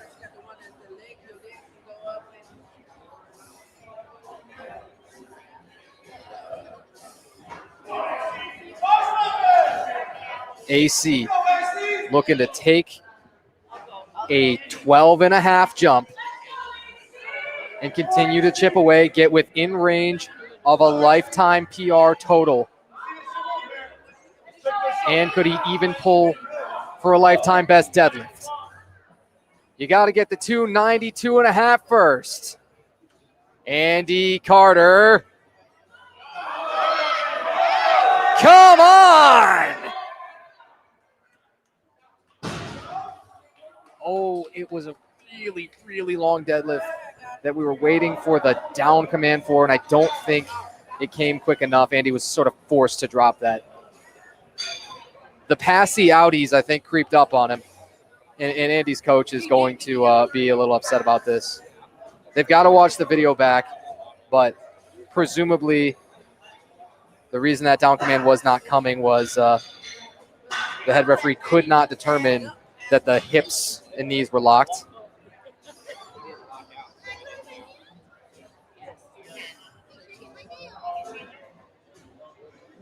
Well, Andy Carter will have the same options as everybody else, but the expenditure of energy from that attempt, I don't know, it's tough to say whether he'll want to take another one at all.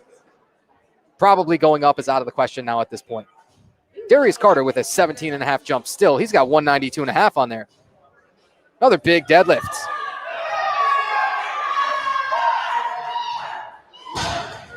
He was shaky. He was quaky, but he was not deterred and finishes off that 192.5.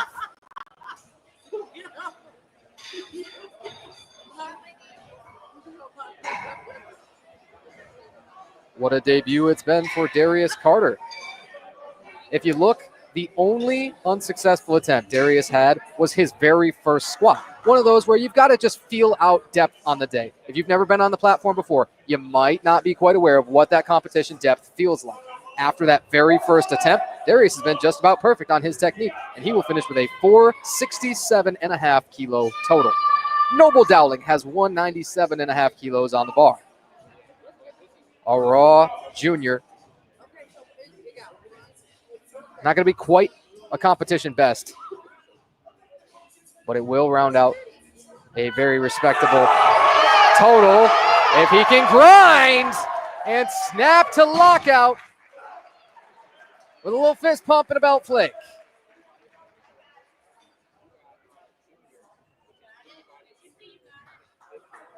Benched 152.5, deadlifted 197.5. Again, there was the squat that he took just to put a number up on the board to get a total. But essentially, just between the bench and squat, he's still able to rack up a 350 kilo total. Those final 25 for the total coming just from that squat attempt, as we mentioned. Chris Dowell is going to have to retake 225. Lost grip on his second. 496 pounds. And you knew that all the horsepower was going to be there. Was it hitched? Yes, that is going to be a red light, though. It's the danger, especially that competitors with massive legs run into. That barbell, as you're trying to keep it in close to you, it's going to run into the legs.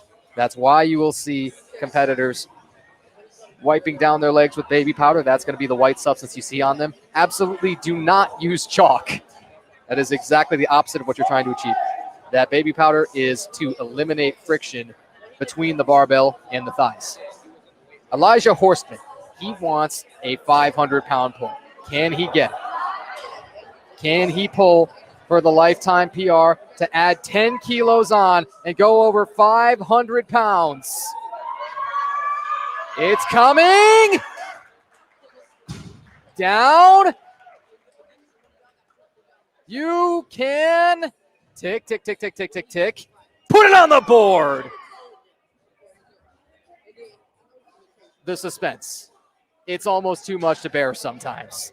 That is a successful pull at over 500 pounds and slapping on 10 kilos to the deadlift PR for Elijah Horstman. Had the option, did Elijah at only 20 years of age to enter as a junior, said, forget it. I'm entering as an open competitor in the 93s. And he will finish with a 602.5 kilo total. Stephen Kohut will also pull 501 pounds or 227.5 kilos. He will do it conventional. His have flown. This one should be just perfect. 570 kilo total for Stephen 2. The only issue that he had was having to retake that third bench, and then essentially the fourth attempt ended up being a little bit too much, but had a 500-pound squat, a 500-pound deadlift. An incredibly well-rounded lifter, and you love to see those kinds of ratios. The bench, again, will show just 115 with the miss at 130 on his second attempt, but a 570 total. Eric Eller, back up. Silver is the new black on his hair. Don't tell Eric I said that. He's going to pull 247.5. It broke the floor, not by much. And you know what? When gas tanks are empty, they're empty. Especially with 20-kilo jumps on third attempts. That's when you start to see not so many of the third deadlifts succeed. We're coming dangerously close to the end of the Powerlifting America Motor City Muscle Meet. We have 4 still to pull, depending on if Andy Carter is able to take his third attempt or not. We have at least 3. Joseph Wong is throwing on 262.5, as is Kyle Craig.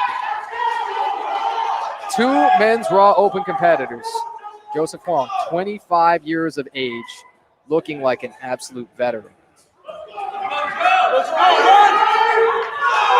For Team DWC, does he have an extra 7.5 in the tank. Pulled 255 on his last one.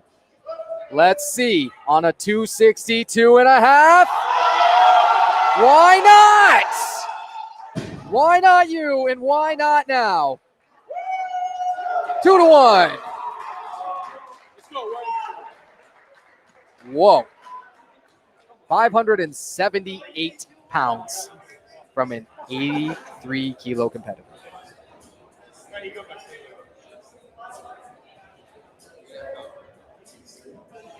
Joseph Wong just ran his total up to 622.5. The best total so far is still Andy Carter. It doesn't look like Andy's going to be able to be caught.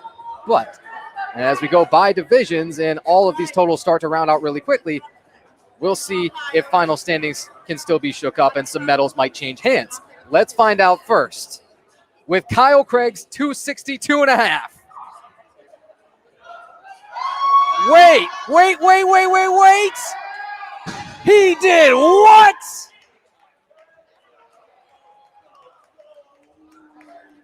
Unlimited power in this man. You're supposed to hit a wall at some point. Nobody gave him that memo. 578 pounds, narrow conventional stance, an 83 open competitor. What? Jake Pace, if he is the last one to pull, will pull 277.5. If Andy Carter is able to come out and actually try that third and try to grind out and survive and retake that 292.5, he would have the heaviest deadlift. Let's find out first. Jake Pace, 277.5. Aggressive on approach. Pulling for a 5 kilo competition PR. Oh my goodness, it's shaky Jake Pace. What? 5 kilos added to the all-time best deadlift for Jake Pace, and he is the second competitor to go over a 700 kilo total. He has a 710 as he finishes with that 277.5. It looks like Andy Carter is going to rip the smelling salts and give it a shot for that third and final attempt. It'll be the last deadlift of the day, the walk-off. One more time, we recommend you get up and out of your seats for Andy Carter. He's going to pull at 292.5 for by far the heaviest attempt of the day at 644 pounds. Empty the gas tank. And the lights. Oh, our red must have come down to the quality of the lockout again. That is the most valiant battle with almost 650 pounds that probably many of you will ever witness. Andy Carter comes up just a little bit shy of that 292.5 pull, but you've got to remember also the top total by a whole bunch here. He totals 785 kilos still. Can't take away anything. He was taking big swings at everything, and that 785 total is 75 kilos beyond the next best competitor. Jake Pace, an outstanding 105 performance. He goes 710 and finishes with just one miss on his third deadlift. As you look all the way up and down, believe it or not, you have just one single lifter able to go 9 for 9. It was Matthew we've got two. Elijah Horstman as well as Matthew Iapata were your two to go 9 for 9. Matthew finishes with a 157.5 squat, a 110 bench, and a 190 deadlift for a 457.5 kilo total at 83. And again, a men's raw junior competitor. All of these juniors and sub-juniors really, really showed out. Elijah Horstman competed in the Open, was eligible as a junior, and he went with a 230 kilo squat, a 145 bench, and a 227.5 deadlift for a 602.5 total to win the men's raw Open 93s. Andy Carter was the only 120 plus. Again, he had the best total and unsurprisingly won that by a goodly number. Ian Genslinger had the best total of the first flight at 587.5. And that was on the back of a 205 squat where he had to take that third one in order to get a number on the board and not bomb out of the meet. He got it. Then benched 145 for his second. Had a miss on his third bench at 150 and got the 237.5 to finish off that 587.5 total.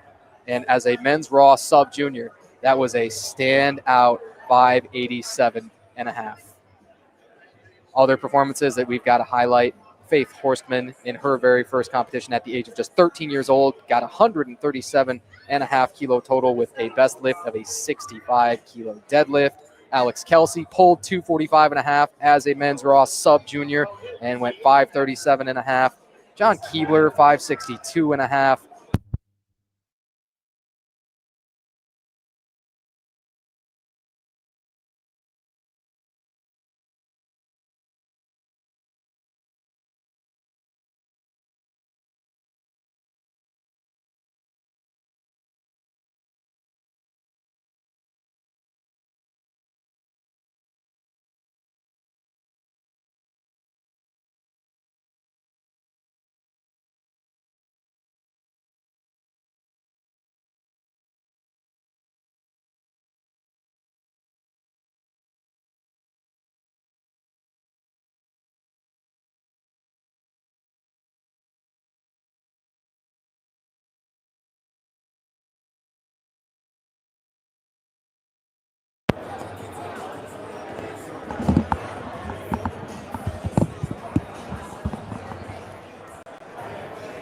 And pardon the brief interruption, but we're back recapping.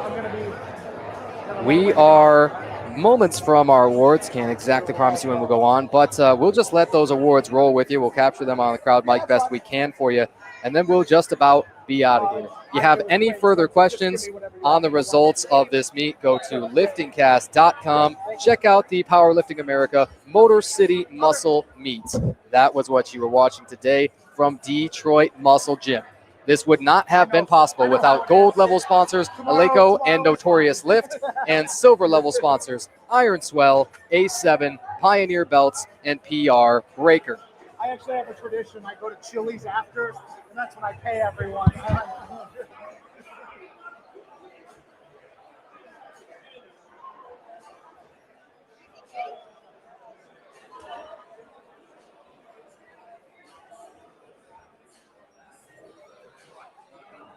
As everybody takes their photo ops, we'll still await the start of awards just a little while longer.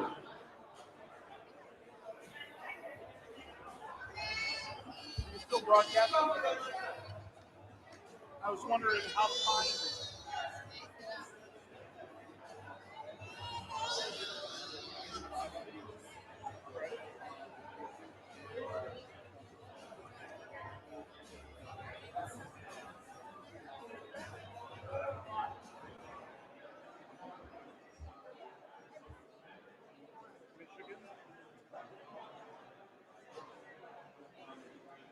Okay, I didn't try that combination.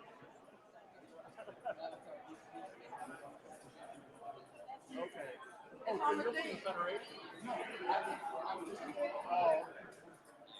Fair enough.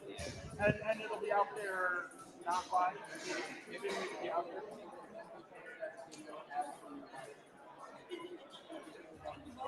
And I find it the same way.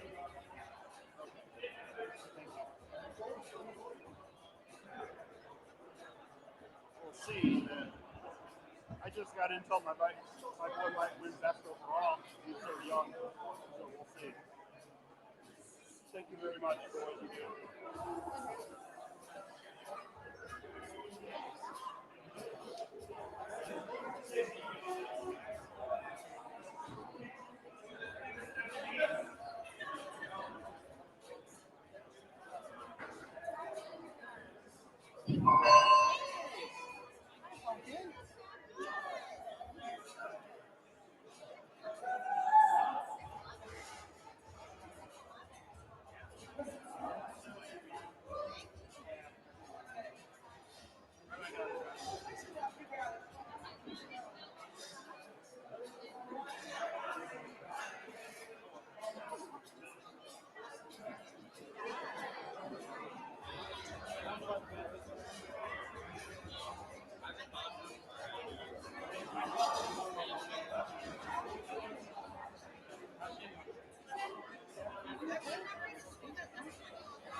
And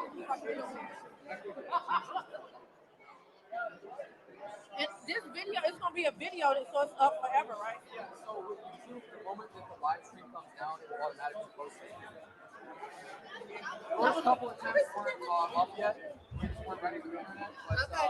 luckily that's not even. Well, his first shit was, but I did get the video. It just don't have your voice.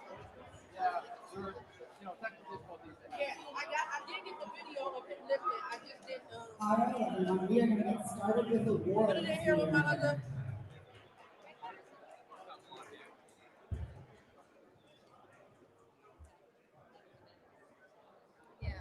Always earn, never given. That's what your phone says. It said don't set his leg. I was just sitting there when you was standing up.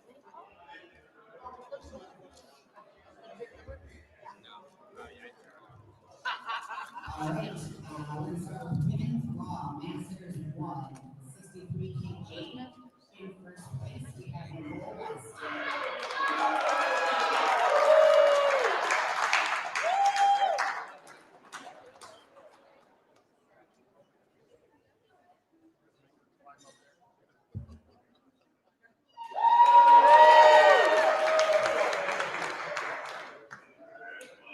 Up next, we have our women's raw pre-sub junior. So the scoring for pre-sub juniors is done a little bit differently. So rather than placing against other lifters, they get awarded a medal based on how many successful attempts they have. Today, Faith Horseman had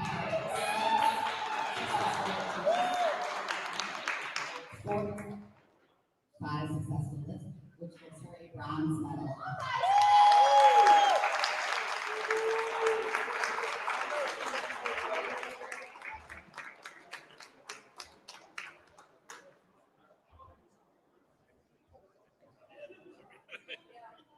All right, now we're going to jump to the men. We will start with men's raw junior, 74 kg. In first place, Josh Montague.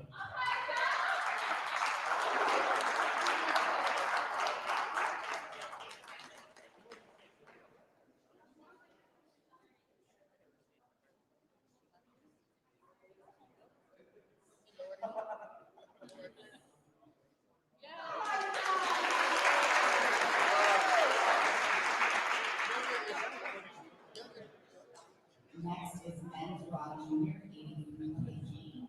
In first place, Matthew Laporta.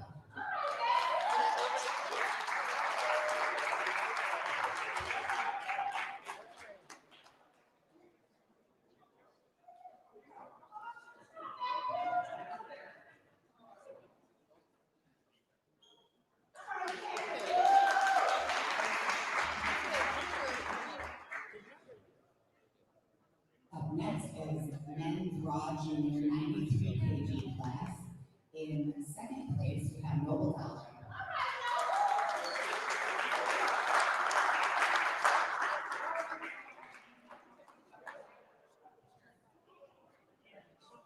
And in first place, Stephen Cobalt.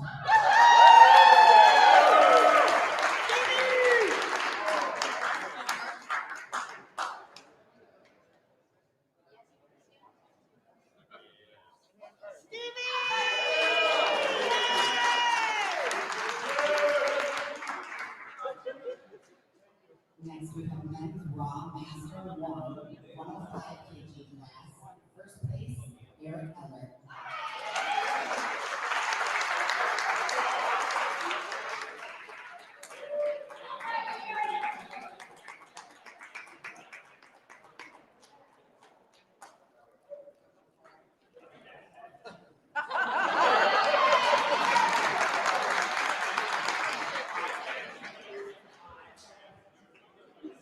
Next, men's raw master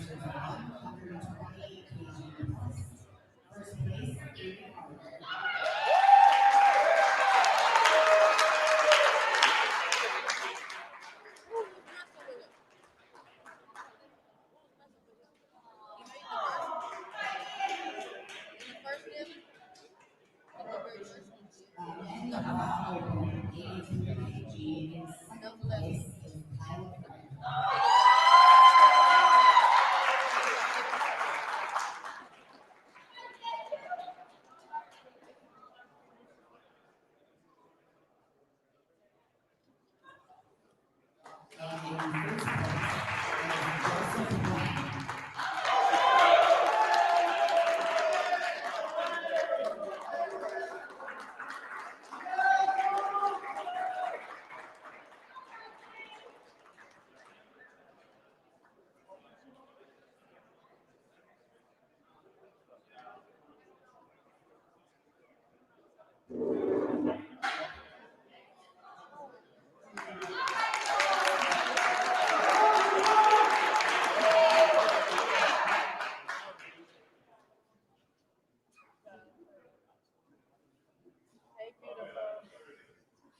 Up next is the men's raw open 93 kg. In third place was double toppling.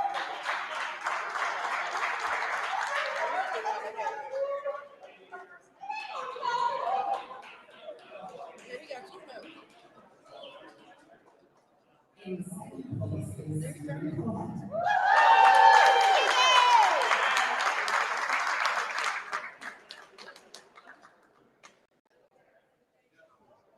And in first place is Elijah Horseman.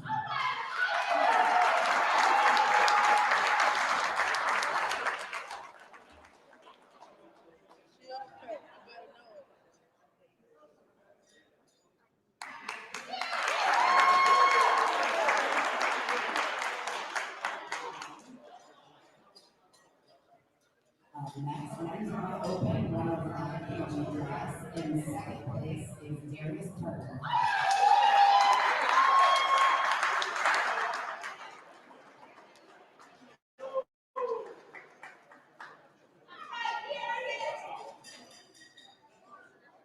And in first place is Jake Pace.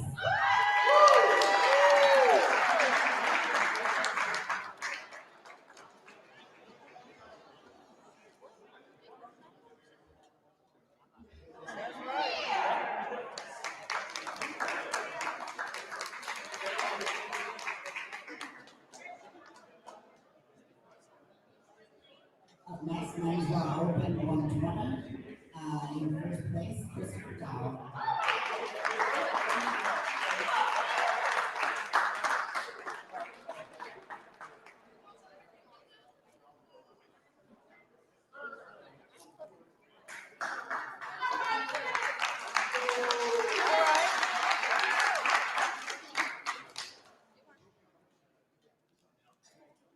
Men's raw open 120 plus. In first place, Andy Parker.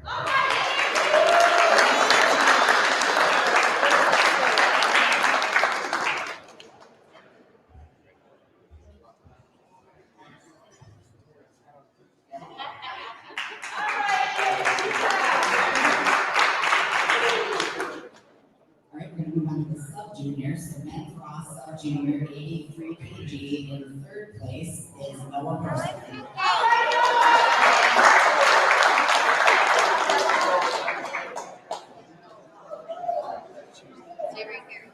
In second place, we have Jason McVan.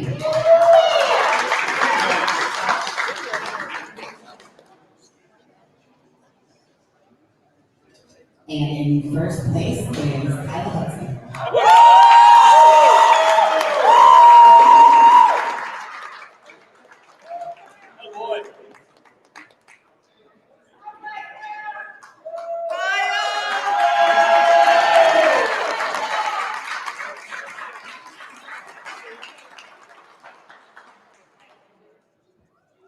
Next, we have men's raw sub-junior 93 I don't know if it took it. in third place, Alexander Cousins.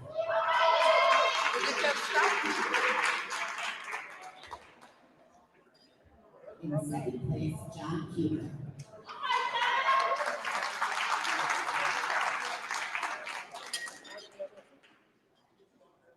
And in first place, Ian Genzinger.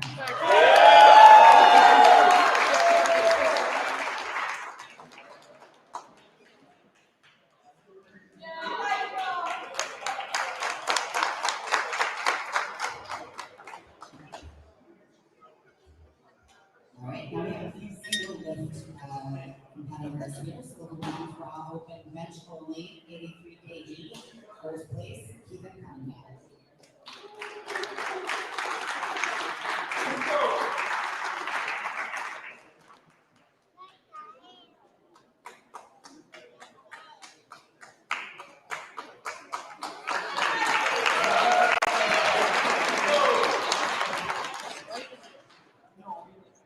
Men's raw open deadlift only, 83 kg. Kyle Gray.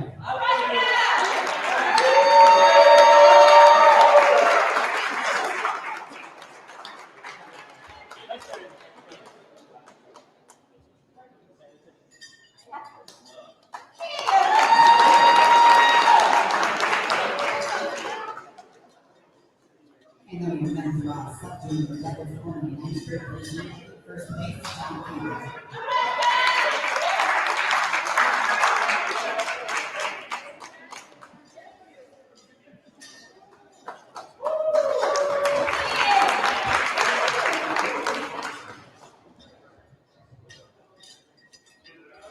All right, we still have a couple of guest lifter awards to give out. Just hang on one second while I grab those.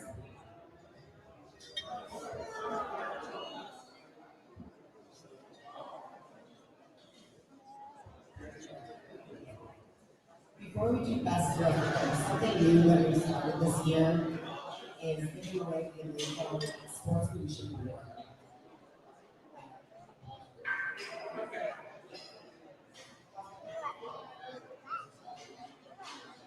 So, we're giving away the sportsmanship award.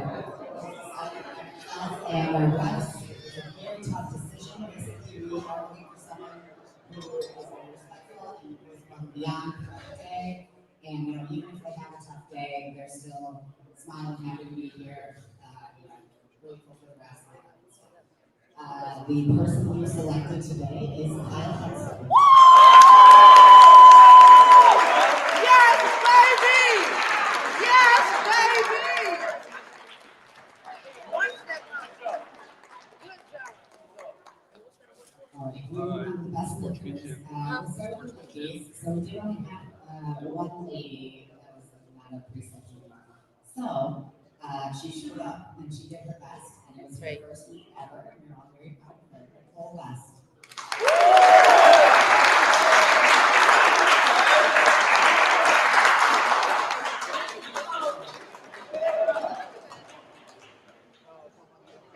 All right, and then we have our men's best lifter, Andy Parker.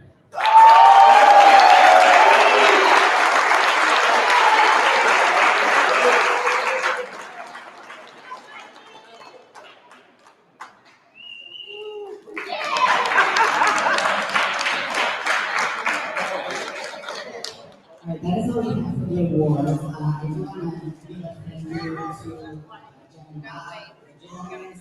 They have been polite enough to host us here and clean up the mess, and very glad to see that space. Thank you to all the volunteers and spectators and everyone else who showed up. Have a lovely day.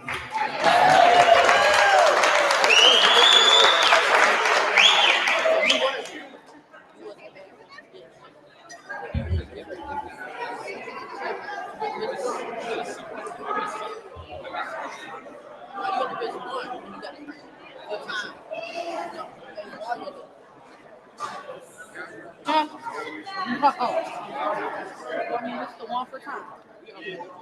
Huh?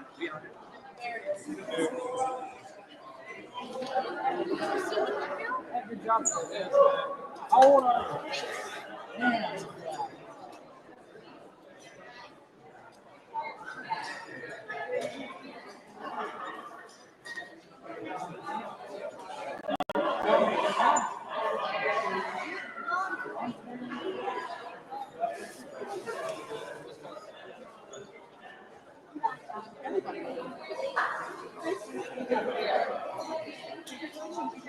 They never took you at 16. Huh? They're like, here you go.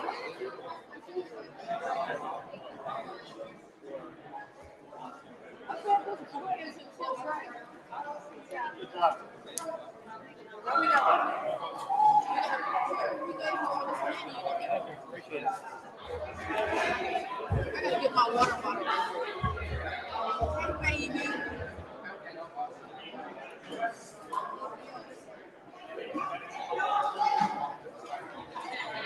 Sometimes you might want to work on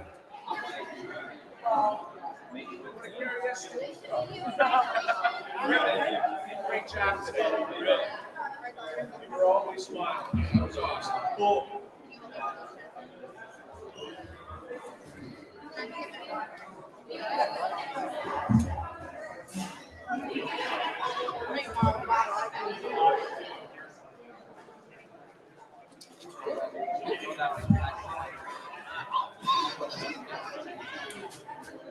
I can carry some.